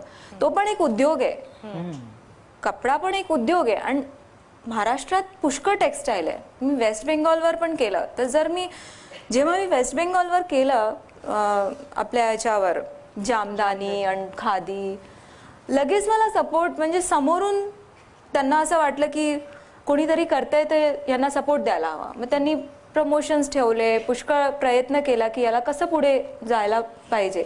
त्याच्यामुळे ते प्रोडक्शन वाढलं, त्याच्यामुळे तिथल्या व्ह्युअर्सला मी जास्त काम देऊ शकले. म्हणजे हे अगदी ऑनेस्टली मी सांगते. तर अजूनही महाराष्ट्रात ही गोष्ट आहे की आपण स्वतःच्या फॅब्रिक्सला पुढे आणत नाहीये. त्याला एक सपोर्ट हवा, त्याला डेफिनेटली एक सपोर्ट हवा. बाकीचे प्रश्न सुरू करण्याच्या आधी मला एक प्रश्न विचारायचा आहे. परत विदिशाला जाणं झालं का? हो, पुष्कळ वर्षानंतर मी गेले विदिशाला. So how was that experience? की कारण तुम्ही तिथून निघालात तेव्हा यू वर नथिंग, ऑनेस्टली काहीच नव्हतं तेव्हा, आणि तुम्ही परत गेलात त्यावेळी काहीतरी तुमचं झाल्यानंतरच तुम्ही गेला असणार obviously. So how was that experience? Definitely, म्हणजे सगळ्यांना खूप प्राऊड फील होत होतं की आम्ही विचार नव्हता केला की असं होईल. का की छोट्या शहरातनं बाहेर पडणं म्हणजे एक वेगळा हे काढलं जातं की मुलगी बाहेर पडली म्हणजे त्याचं काहीतरी वेगळं हे आहे की काहीतरी असेल म्हणून पळून गेली असेल, असं असतं. मग जेव्हा आपण असं करून जातो तेव्हा डेफिनेटली त्यांना प्राऊड फील होतं की आम्हाला अशी, म्हणजे काय म्हणतो त्याला, असं वाटलं नव्हतं त्यांना की मी इथपर्यंत पोचेल आणि असं काहीतरी करेल. तर ते प्रश्न पण साधारण त्या याचे आहेत की मी मगाशी म्हटलं तसं की फॅशन डिझायनर होणं म्हणजे काय हे आपल्याला नक्की माहिती नसतं. एक प्रश्न आहे वेदांती हिने विचारलेला. 4 वर्षाची डिग्री घेतल्यानंतर, एका रिनाऊंड इन्स्टिट्यूटमधनं फॅशन डिझायनिंगची डिग्री घेतल्यानंतर हे कसं डिसाईड करायचं की तुमचं स्वतःचं लेबल सुरू करावं की एखाद्या ब्रँड बरोबर काम करावं? त्याच्यामध्ये मला असं वाटतं की जर तुम्ही कुठल्या इन्स्टिट्यूटमधनं कोर्स करताय आणि ते लोक तुम्हाला फॅसिलिटी देतात आहे की तुम्ही जाऊन कुठेतरी इंटर्नशिप करा, तर ते इंटर्नशिप खूप महत्त्वाचं आहे. तुम्ही ते प्रॅक्टिकली बघता की तुम्हाला इंडस्ट्रीमध्ये काम कसं होतं आहे, प्रॅक्टिकली डिझायनर्स कसे काम करतात ते, म्हणजे कसं कारिगरांकडनं काम काढून घ्यायचं, किंवा तुम्हाला जे तुम्ही ज्या डिझाईनची कल्पना फक्त करताय ते तुम्हाला कसं पेपरवर आणायचं आणि कसं तुम्हाला ते हँगरवर आणायचं ते तुम्हाला बघायला मिळतं. आता ती फॅसिलिटी आहे. तर मला असं वाटतं ते इंटर्नशिप करणं आणि त्याच्या आधी ते रिसर्च करून जाणं की तुम्ही कुठल्या ब्रँडमध्ये इंटर्नशिप करताय हे खूप महत्त्वाचं आहे. की तुम्ही जर तुम्हाला हातमागा, मी एक एक्झाम्पल सांगते, तुम्हाला इंटरेस्ट आहे क्राफ्ट, आर्ट आणि हँडवोवनवर आणि तुम्ही सडनली कुठल्या अशा डिझायनरकडे जाताय जे जॉर्जेट, शिफॉन किंवा तसं मॉडर्न आणि हे सिक्वेन्स आणि हे सगळं करताय, तुम्हाला तिथनं ते मिळणारच नाही. तर तो जो वेळ तुमच्याकडे आहे त्याचं तुम्ही, मला असं वाटतं ते कंप्लीट करून त्याच्यानंतर तुम्हाला डिसाईड करायला हवं की तुम्ही कुठपर्यंत पोचलाय. आणि डेफिनेटली एक्सपिरियन्स घेणं हे महत्त्वाचं आहे. त्याच्यानंतर काय होतं की जेव्हा तुम्ही स्वतःचा ब्रँड सुरू कराल तर तुम्हाला आधी सगळ्या गोष्टी माहिती असतील आणि जेव्हा तुम्ही डायरेक्ट करता तेव्हा तुम्ही चुकी करून शिकता. बरोबर. तेव्हा तुम्ही पुष्कळ गोष्टी चुकी होतात, त्याच्यामध्ये तुमचं पैसे वाया जातात किंवा तुमचा वेळ वाया जातो पुष्कळ.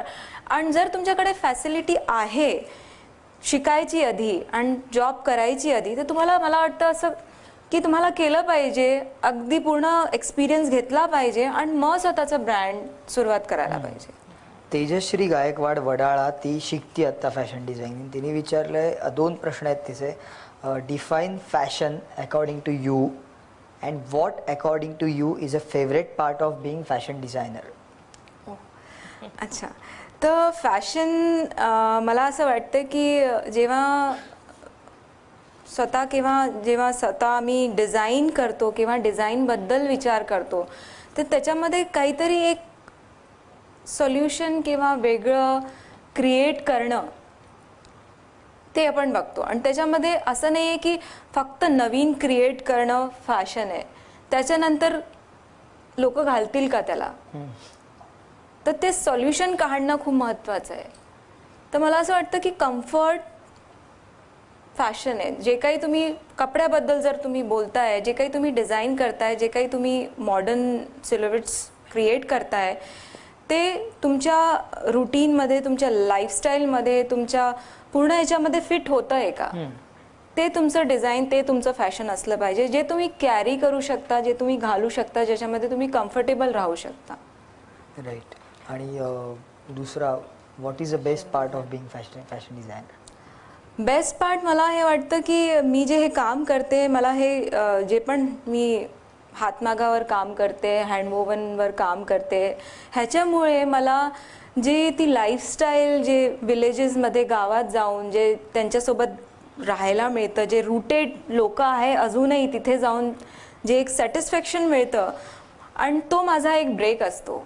आणि मला असं वाटतं तो माझा फेवरेट पार्ट आहे. त्यांच्याकडनं एवढं शिकायला आम्हाला मिळतं, जे ते लोक जसे राहतात, ते लोक जे काही पण करतात. तर पूर्ण याच्यामध्ये हा प्रोसेस, जेव्हा मी एक नवीन फॅब्रिक तयार करते आणि हातमागावर काम करते, तो मला असं वाटतं की माझा फेवरेट पार्ट आहे फॅशन डिझाईन. ह्याला जोडून एक प्रश्न एकाने विचारलाय, शशांक यांनी विचारलाय, पैठणी करतानाची प्रोसेस कशी असते, असं त्यांनी विचारलं.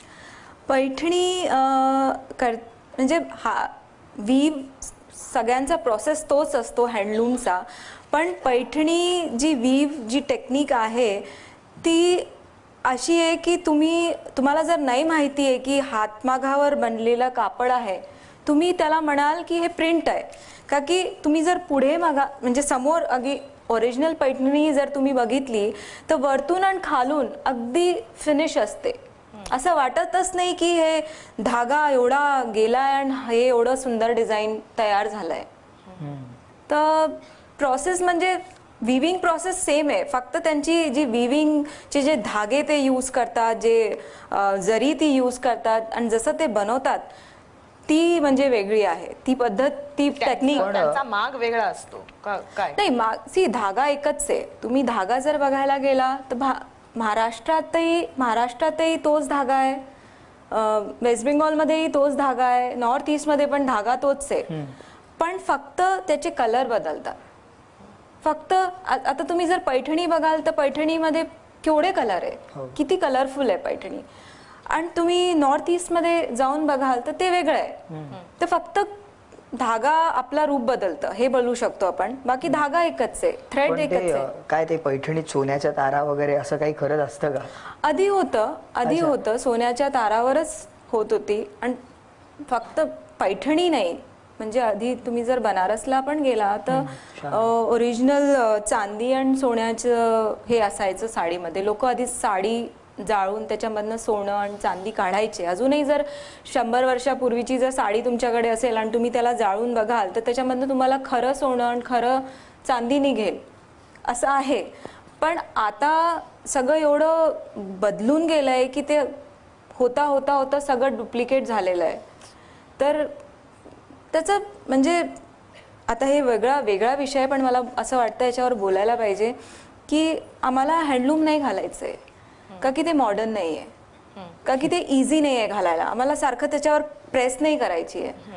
तर आधी लोक मेंटेन करत होते. सगळ्यांची लाईफ एवढी फास्ट झाली आहे, सगळं एवढं फास्ट झालंय की ज्या चांगल्या वस्तू आहे त्या आपण मागे सोडतोय. तर ह्याच्यामुळे ते सोनं आधी जे त्याच्यामध्ये टाकत होतो, जे चांदी टाकत होतो, आता त्याची व्हॅल्यू नाही आहे. कोण आता पैठणीची किंमत 2 लाख 2.5 लाख अशी होते. तर कुणाला पैठणी नाही घालायची आहे.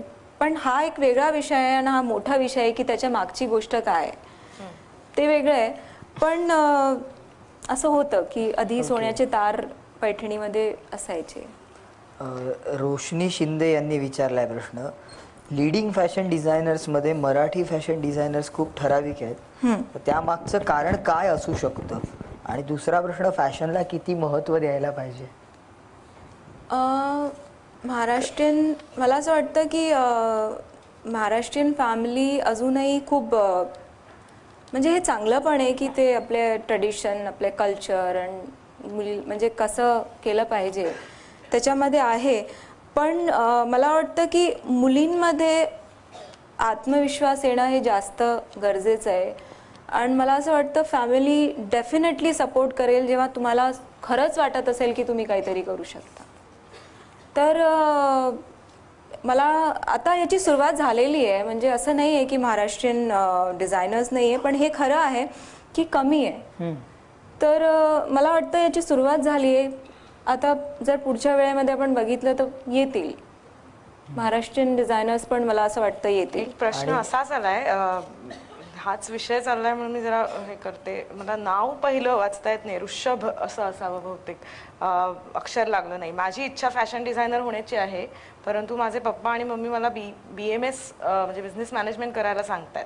मी त्यांना कसं माझी इच्छा कशी पटवून देऊ असं त्यांनी विचारलंय. आता इथे उघड उदाहरण आहे का हे व्यक्ती इकडे जे मुलगा आहे का मुलगी आहे त्या नावावर म्हणून ते नाव लिहिलं नाही, म्हणून मी कोणी विचारला हा प्रश्न? तेच म्हणूनच मी विचारलं की कोणी आहे का, म्हणून ते नाव लिहिलं नाहीये स्पष्ट. आणि पळून पण जाऊ शकत नाही, मुंबईतून कुठे पळून असं नाही. कसं पटवू? मला तो प्रश्न एवढ्यासाठी घेतला की अजूनही असे प्रश्न पडतायत. म्हणजे फॅशन डिझायनिंग हा हे कसं पटवून त्याचा प्रश्न मला असं वाटतं ते म्हणून आहे का की अजूनपर्यंत लोकांना फॅशन म्हणजे ते ग्लॅमर आणि फॅशन म्हणजे ते फक्त तेवढंच आहे की म्हणजे त्यांना असं वाटतं ती दुनिया वेगळी आहे. पण मला असं वाटतं की तुम्हाला स्वतःला हे ठरवायला पाहिजे की काम सगळे सारखे असतात, फक्त तुमची इच्छा कशी त्याच्यामध्ये करण्याची आहे. आणखीन मला म्हणजे मी काय बोलू याच्यामध्ये, मला असं वाटतं की फॅशन फक्त ग्लॅमर नाही आहे. मी आहे त्या इंडस्ट्रीमध्ये, तर मी सांगू शकते की तुम्हाला स्वतःला डिसाईड करायचं आहे की तुम्हाला कुठल्या कामाला कसं करायचं आहे. तुम्ही जर ऑनेस्टली त्याच्यावर काम करताय तर ग्लॅमर तर आहे, ते आपल्या जागेवर आहे, पण तुम्ही एक काम करताय तर त्याचं तुम्हाला रिझल्ट डेफिनेटली मिळणारच आहे. आणि हे तुम्ही जर कन्व्हिन्स तुमच्या पॅरेंट्सला करू शकता तर मला असं वाटत नाही की ते तुम्हाला नाही म्हणतील. फॅशन वीक किंवा फॅशन शो मध्ये पार्टिसिपेट होण्यासाठी कोणती तयारी करावी लागते असं स्मिता धामणकर यांनी विचारलंय. आणि त्यांना तुमच्या मार्गदर्शनाखाली काम पण करायचंय, तर त्याच्यासाठी कसं अप्लाय करायचं असंही त्यांनी विचारलंय. फॅशन काय विचारलं एकदा? फॅशन वीक मध्ये पार्टिसिपेट करण्यासाठी तयारी काय करायला लागते? फॅशन वीक मध्ये तिथे म्हणजे फॅशन वीक मध्ये असं असतं की एक ज्युरी असते त्यांची, तुम्हाला तुमचे कपडे तिथे पाठवावे लागतात. आणि मला असं आहे की त्याच्या आधी तुमची स्वतःची तयारी असली पाहिजे की तुमच्याकडे तेवढा सेटअप आहे का. तुम्ही तेवढं जर गेला फॅशन वीकमध्ये, झालं तुमचं सिलेक्शन, तुम्ही सिलेक्ट पण झाला, तुम्ही शो पण केला, तर तुमच्यामध्ये ती कॅपॅसिटी आहे का की तुम्ही ते प्रोड्यूस करू शकता. ते आधी महत्त्वाचं आहे. तर स्वतःची नीव जी आहे ती स्ट्रॉंग करणं आधी गरजेचं आहे फॅशन वीकमध्ये जाण्याच्या अगोदर. आणि फॅशन वीकमध्ये तुमचं तेव्हा होऊ शकतं जेव्हा, पुन्हा मी एक रिपीट करेल की स्वतःचं ओरिजिनल काम असणं खूप महत्त्वाचं आहे जर तुम्हाला त्या प्लॅटफॉर्मवर जायचं आहे. आणि मला असं वाटतं की जेव्हा तुम्हाला तिथे जायचं आहे तर तुम्हाला स्वतःला जास्त प्रयत्न करायला हवा की तुम्ही जर तिकडे जाताय तर तुम्ही स्वतःचं काय घेऊन जाताय तिथे. आणि तुम्ही खरंच जर वेगळं करत असाल, खरंच जर तुम्ही काम चांगलं करत असाल तर तुमचं सिलेक्शन पण होईल. पण त्याच्या आधी तुम्हाला तुमची तयारी ठेवणं खूप महत्त्वाचं आहे की तुम्ही प्रोडक्शन कसं कराल, तुम्ही ते जे तुमच्याकडे ऑर्डर येतील ते तुम्ही कसे पूर्ण कराल, ते सगळं खूप तुमची कॅपॅसिटी आहे का त्याच्यावर, म्हणजे त्याच्यावर सस्टेन करणं. एक फॅशन वीक केल्याने काही होणार नाही. तुम्ही एक शो कराल, दुसरं तुम्ही जर पुढे काही काम नाही केलं तर तुम्हाला सगळे विसरून जातील. तर ते काम सतत, जर तुम्हाला त्याच डायरेक्शनमध्ये जायचं आहे, तुम्हाला असं वाटतं की फॅशन वीक केल्यानेच पुढे वाढायचं आहे, फॅशन वीक केल्यानेच तुम्ही पुढे वाढणार आहे आणि तुमचं काम होणार आहे. मग तुम्हाला त्याच्यामध्ये कन्सिस्टन्सी ठेवावी लागेल, त्याची तयारी तुम्हाला आधीपासून ठेवावी लागेल, तेव्हा तुम्ही पुढे वाढू शकता. निहारिका दळवी यांनी 2 प्रश्न विचारले आहेत. How was a process of designing your first collection, आणि as an emerging designer how can she design a collection by collaborating with handloom weavers from rural India. मला वाटतं पहिला प्रश्न आधी तुम्ही, म्हणजे दुसरा प्रश्न आधी उत्तर दिलं तर बरोबर. हां, म्हणजे मी मिळून देते की पहिला कलेक्शन माझी प्रोसेस अशीच होती की इन्स्पिरेशन जी असते, मला वाटतं की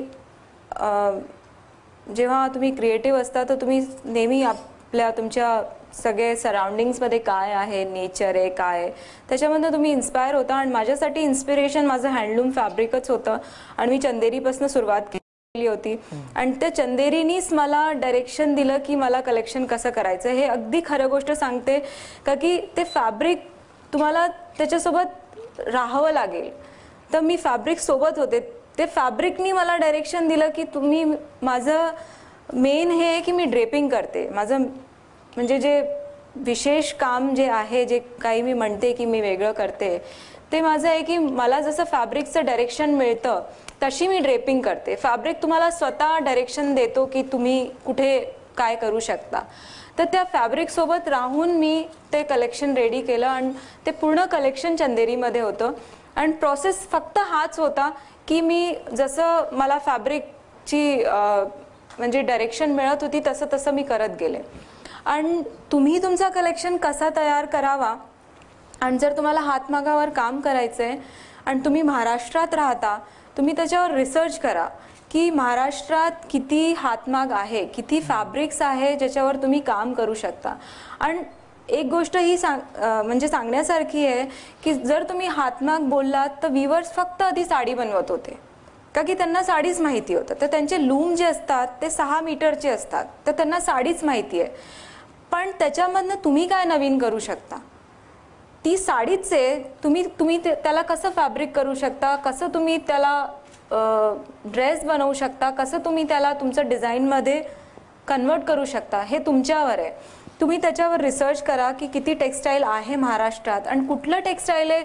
मला असं वाटतं की त्याच्यावर काम केलं पाहिजे जे समोर नाही आलंय. कुठलं टेक्स्टाईल असं आहे जे अजूनपर्यंत एक्सप्लोर नाही झालंय, आणि त्या टेक्स्टाईल तिथे तुम्ही त्या गावात जा, त्या विवर्स जे तिथे जे काम करतात त्या हातमागावर त्यांना भेटा. बाकीची सगळी गोष्ट ते लोक तुम्हाला सांगतील, ते लोक तुम्हाला शिकवतील, ते लोक तुम्हाला देतील. आपल्याला असं वाटतं की आपण त्यांची मदत करतोय, आपण त्यांची मदत बिलकुल करत नाहीये. ते स्वतः एवढे सक्षम आहे, त्यांच्याकडे एक कला आहे. फक्त हे की त्यांची जी कला आहे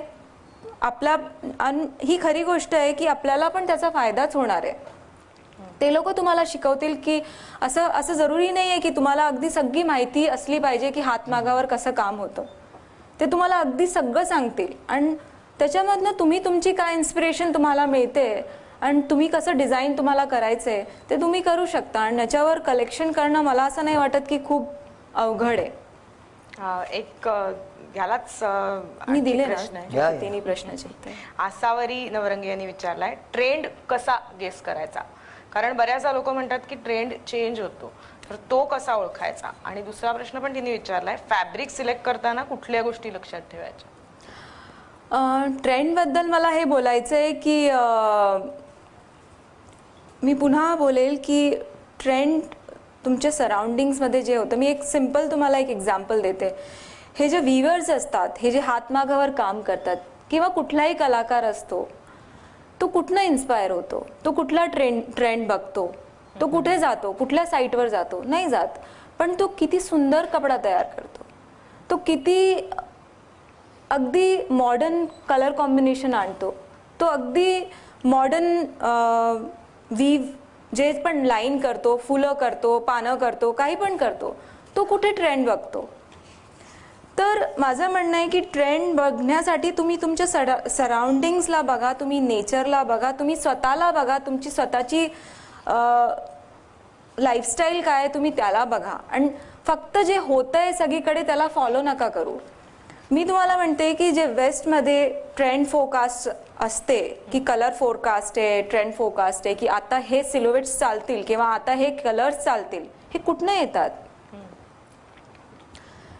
जर तुम्ही जर भारतात आहे तर तुमच्याकडे सगळ्यात म्हणजे ही समोर आहे तुमच्या, म्हणजे कपडा जो बनतोय, जे वीवर काम करतात हे इथनं इन्स्पायर होतात, नेचरमधनं इन्स्पायर होतात.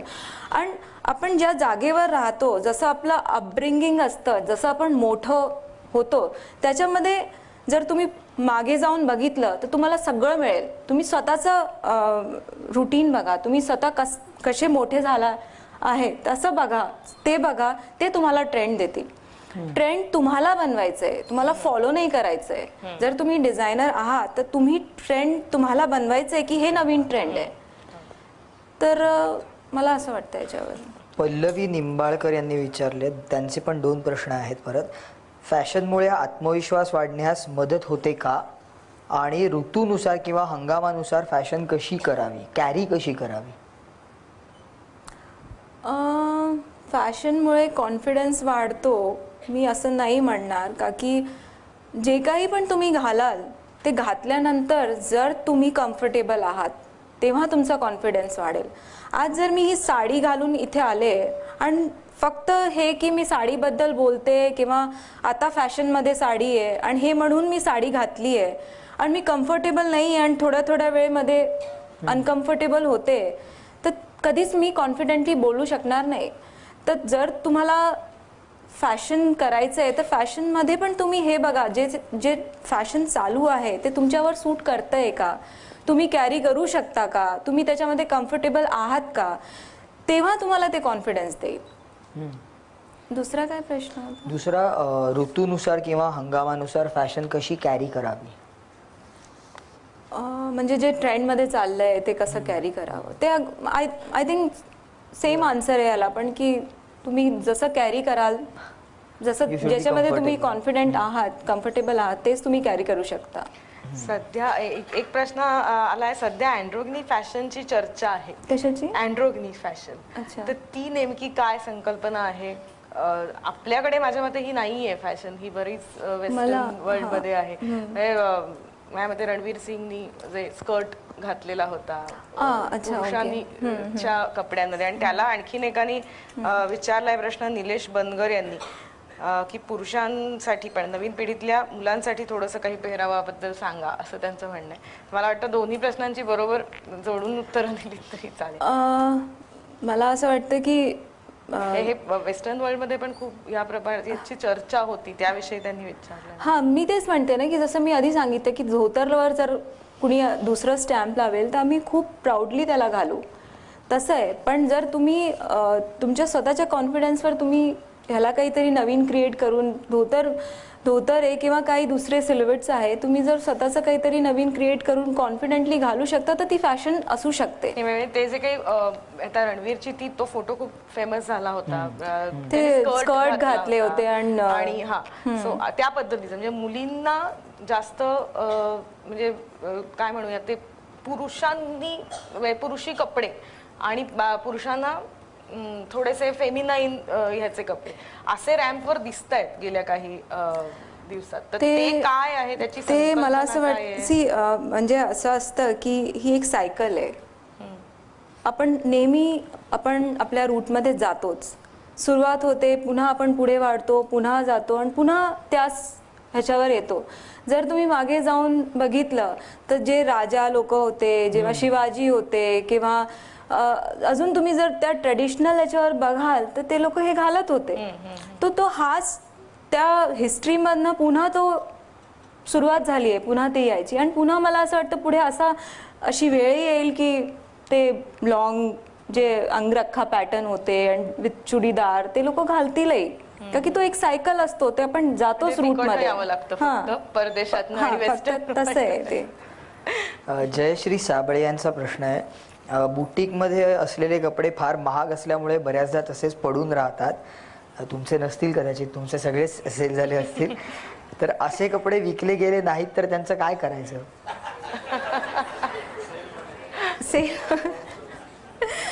नाही विकले गेले तर काय करायचं? त्याला रिसायकल करा तुम्ही. सस्टेनेबल फॅशन आम्ही म्हणतो, आणि आधी काय ह्याचा चांगला उदाहरण माझ्याकडे आहे.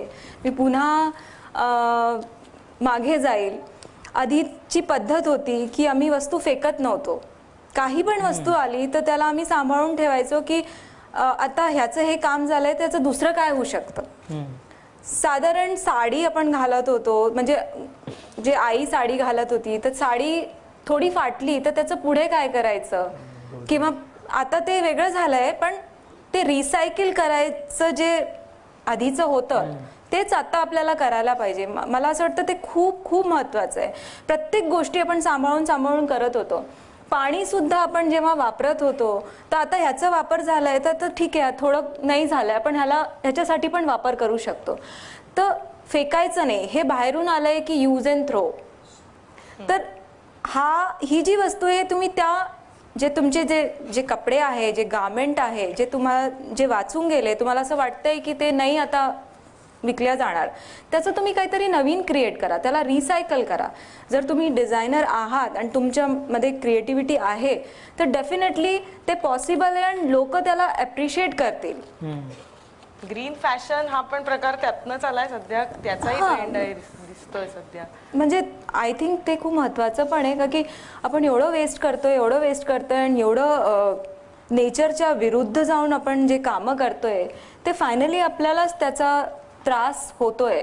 आणि जो नेचरचा रूल आहे तो हाच रूल आहे की तिथनंच उगतं, तिथेच पुन्हा जातं आणि मग पुन्हा तिथनंच उगतं. तर आपण आता हे केलंय की अशा वस्तू आल्या की आपण यूज करतो आणि फेकून देतो, पण ते कुठे जाणार हा विचार आपण करत नाहीये. तर हे सस्टेनेबल आणि हे रिसायकल करणं आय थिंक फॅशन मध्ये पण खूप महत्वाचं आहे. पण म्हणजे सुरुवात ती म्हणजे अगदी तुम्ही म्हणालात की मागे गेल्यानंतर ते सगळं मिळतं. अगदी मागे गेलं तर मला असं आठवतं की माणूस फक्त झावळ्या वगैरे लावून फिरायचा, पानं लावून फिरायचा, म्हणजे शक्य तेवढं म्हणजे अंग झाकलं गेलं की बास झालं आपलं. नीड, बेसिक नीड होती ती. त्याच्यानंतर मग ती कला कुसर वगैरे सगळं आलं. तर रोशनी शिंदे यांचा प्रश्न आहे की फॅशनला, म्हणजे मगाशी पण मी आय गेस विचारला पण तो आय गेस अनआन्सर्ड होता, फॅशनला नेमकं किती महत्त्व द्यायला पाहिजे? मी याचं आधी बोलले होते की फॅशनची डेफिनेशन आमच्या देशाप्रमाणे वेगळी आहे. तर फॅशनला तेव्हा जर तुम्ही वेस्टच्या फॅशनच्या बद्दल बोलाल तर मी पुन्हा तेच बोलेल की तुम्ही आहे का त्याच्यासाठी? तुम्ही नाही आहे त्याच्यासाठी. तुमची पद्धत वेगळी आहे, तुम्ही दुसऱ्या देशात आहे, मग तुम्ही का त्याला फॉलो करताय? आणि त्याच्यातनंही तुमच्या देशात जर एवढ्या गोष्टी आहे फॅशन करायला तर मग तुम्ही ते का पुढे नाही आणत आहे? तर फॅशन म्हणजे तेच आहे की तुम्ही किती वेगळे, किती मॉडर्न असं घालताय. म्हणजे ते लोक त्याला फॅशन म्हणतात, जे नवीन क्रिएट करतात ते लोक, बाहेरचे डिझायनर, आणि ते रॅम्पवर आणतात आणि त्याला ते फॅशन म्हणतात.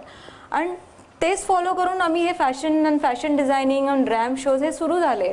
पण मला असं वाटतं की आता ती वेळ आलेली आहे. अजूनही भारतात मला नाही वाटत की अजून आपण तिथपर्यंत पोहोचलोय, पण आता ती वेळ आली आहे की तुम्ही तुमची एक डेफिनेशन क्रिएट करू शकता.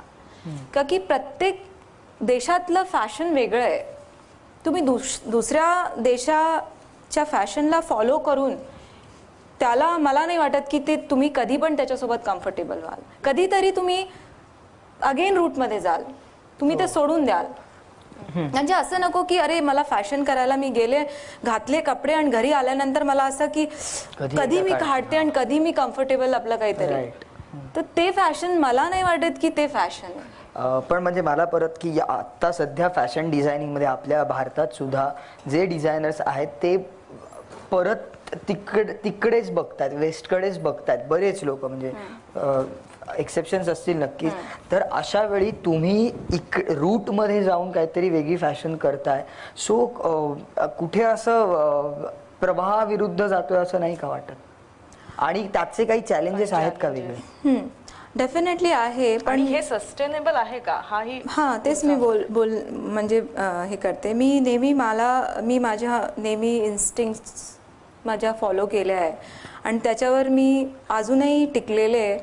आणि मला असं वाटतं की स्वतःवर कॉन्फिडन्स असणं हे खूप महत्त्वाचं आहे. तुम्ही जे काही करताय, जर तुम्ही कन्व्हिन्स्ड आहात की तुम्ही काय करताय ते अगदी व्यवस्थित आहे आणि हे त्याच्यामध्ये तुम्हाला स्वतःला माहिती असलं पाहिजे की तुम्ही का करताय. तुम्ही जर कन्व्हिन्स्ड आहे तर तुम्ही कितीतरी लोकांना ते घालू म्हणजे ते लोक घालतील आणि ते लोक खुशीने घालतील. मी आत्तापर्यंत जे काम करते ते सगळं असं आहे की कन्व्हेन्शनल सिल्युएटच नाही आहे. म्हणजे तुम्ही जर कुर्ता बघायला गेला तो कुर्ता नाहीच आहे. तर हे मी काही नवीन क्रिएट केलं असं नाही म्हणते. हे सगळं माझं जे इन्स्पिरेशन आहे ते भारतातनं आलेलं आहे. गावातले लोक कसे कपडे घालतात, दुसऱ्या स्टेटमध्ये लोक कसे कपडे घालतात, त्याची ड्रेपिंग कशी आहे, याची ड्रेपिंग कशी आहे, त्याच्यामधनं ते सगळं आलेलं आहे आणि ते वेगळं आहे. म्हणजे हँगरवर जर कपडा ठेवला तर समजत नाही की काय, लोकांना वाटतं की काहीतरी वेगळं आहे, काहीतरी नवीन आहे, पण माहिती नाही काय. म्हणजे बाहेरून सुद्धा लोक येतात तर ते म्हणतात की इट्स व्हेरी डिफरंट, पण माहिती नाही काय. आणि घातल्यानंतर खूप सुंदर दिसतं आणि एकदा घातलं की त्यांना असं वाटतं की नेहमी घालावं. तर त्याच्या मागे मला असं वाटतं स्वतःवर विश्वास असणं खूप गरजेचं आहे. तुम्ही स्वतः कन्व्हिन्स झाला तर तुम्ही दुसऱ्यांनाही कन्व्हिन्स करू शकता त्याच्यासाठी. एक प्रश्न राहिला मगाशी विचारता, प्रोफेशनल आणि पर्सनल आयुष्यात मागे खेचणाऱ्यांची संख्या बरीच असते, त्यांना तुम्ही कसं हाताळलं? तुमच्याकडे तुमची कामगिरी तुम्ही तुमच्या कामगिरीने हाताळलत का आणखीन कशा पद्धतीने, असा त्यांचा प्रश्न आहे. मला एकूणच फॅशन विश्वाविषयी आपल्याला माध्यमातून किंवा या सगळं जे काही ऐकून फॅशन सारख्या सिनेमामधनं आणि इतर सगळ्या बातम्यांमधनं हे खूप ग्लॅमरस आणि खूप चर्चा होणारं, गॉसिप चालणारं असं फील्ड आहे. पेज 3 फील्ड आहे. पेज 3 फील्ड आहे. इथे काम करताना असे अनुभव काही आले का? स्पेशली अशी बॅकग्राऊंड आहे की जिथे अजिबात आपलं कोणी गॉडफादर नाहीये, कोणी आधीचं जनरेशन या इंडस्ट्रीमध्ये नाहीये. तर त्यांचाही प्रश्नाचा आणि माझ्याही प्रश्नाचं उत्तर मला असं वाटतं की डेफिनेटली त्याचा फरक पडतो की तुम्ही त्या इंडस्ट्रीमधनं आहात आणि तुम्ही कुठल्या तुमच्या बॅकग्राऊंडचा कुठपर्यंत फरक पडतो. असं नाही आहे की ते नेहमी तुमच्यासोबत राहणार आहे.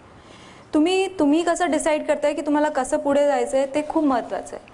तुम्ही जर ह्या गोष्टी ऐकत बसला की कोण काय म्हणतंय किंवा ग्लॅमर वर्ल्डमध्ये असं होतं किंवा फिल्म इंडस्ट्रीमध्ये असं होतं किंवा फॅशनमध्ये असं होतं, तुम्हाला स्वतःला डिसाईड करायचं आहे की तुम्हाला कसं काम करायचं आहे. तुम्हाला काम करायचं आहे की तुम्हाला ते करायचं आहे. दोन्ही रूट्स आहे जायला. एक म्हणजे दोन्ही काहीतरी पुष्कळ लोक असतील जे दोन्ही करत असतील, पण मला असं वाटतं की जर तुमचं कामाकडे लक्ष आहे, तुमचं ह्याच्याकडे लक्ष आहे की मी काहीतरी क्रिएट करते, मी काहीतरी नवीन करते, मला काम करायचं आहे, तर तुमचं त्याच्याकडे लक्षच नाही जाणार. म्हणजे तुमचं असं नाही, मी पण आहे त्याच इंडस्ट्रीमध्ये, पण मला माहिती आहे की मला काय करायचं आहे. मला हँडलूमवर काम करायचं आहे, मला हातमागासोबत काम करायचं आहे. मी कुठेही गेली तर मी तेच करणार आहे, मी त्याच्याबद्दलच बोलणार आहे. तर मला माहिती नाही मी प्रश्नाचं उत्तर दिलं की नाही, पण तुम्हाला स्वतःला डिसाईड करायचं आहे की तुम्हाला कुठल्या डायरेक्शनमध्ये जायचं आहे. त्यांनी कुठे मागे खेचल्यासारखं वाटतं का, असा प्रश्न होता. म्हणजे मागे खेचणाऱ्यांची संख्या ही असते बऱ्याचदा, तर तो अनुभव तसा आलाय का? तुम्हाला टिकून राहणं गरजेचं आहे. तुम्हाला कोणी काही बोलू द्या, काही करू द्या, जर तुमचं आहे, तुमच्या मनात आहे की बोलू द्या, काय बोलतात ते, ज्यांना जे बोलायचंय मला हेच करायचंय.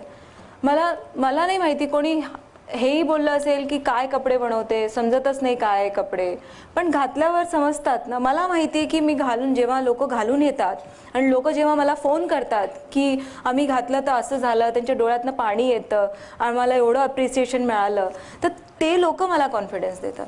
तर मी त्यांचं ऐकू जे मला अप्रिशिएट करतात आहे की मी त्यांचं ऐकू जे मला अप्रिशिएट नाही करत आहे. तर ते तुम्हाला ठरवायचं आहे की तुम्हाला कोणाचं ऐकायचं आहे. तर मला वाटतं जे तुम्हाला प्रोत्साहित करतात, जे तुम्हाला अप्रिशिएट करतात, तुम्हाला त्यांचं ऐकलं पाहिजे. सॉरी, मला प्रश्न विचारायचा होता की ठीक आहे, स्वदेशीबद्दल म्हणजे स्वदेशीशी काही रिलेटेड नाही आहे, पण मेक इन इंडिया हा जो काही प्रकार सुरू आहे सध्या, तर त्याचा हँडलूमसाठी काही हे होऊ शकतो का? म्हणजे अगेन क्रिएटिव्ह. मला असं वाटतं की खूप चांगलं आहे हे जे मेक इन इंडिया जे गव्हर्नमेंटने एक हे केलं आहे, आणि डेफिनेटली ते कुठेतरी त्याला घेऊन जाईल. ॲटलिस्ट नाहीतरी लोक त्याला फॅशन म्हणून जरीही करतात आहे की गव्हर्नमेंट सपोर्ट करते आणि आपण हँडलूमवर काम करूया, हे कुठपर्यंत घेऊन जाईल हे माहिती नाही.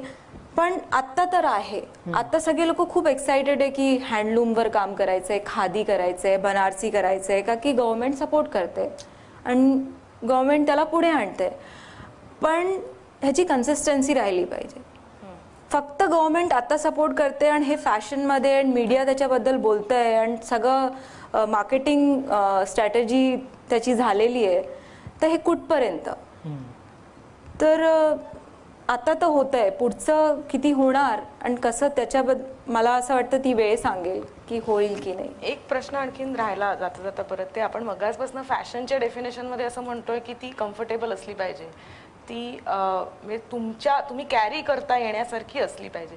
पण फॅशन शोमध्ये जे दिसतं, ते जनरली फॅशन शो आपण टीव्हीवर बघतो, काही लोकांनी प्रत्यक्षात बघितलेले असतात. रॅम्पवरची मॉडेल जे कपडे घालते ते खूप इम्प्रॅक्टिकल असतात. तसेच्या तसे कपडे खूप कमी लोक असतील जे प्रत्यक्षात घालू शकतील.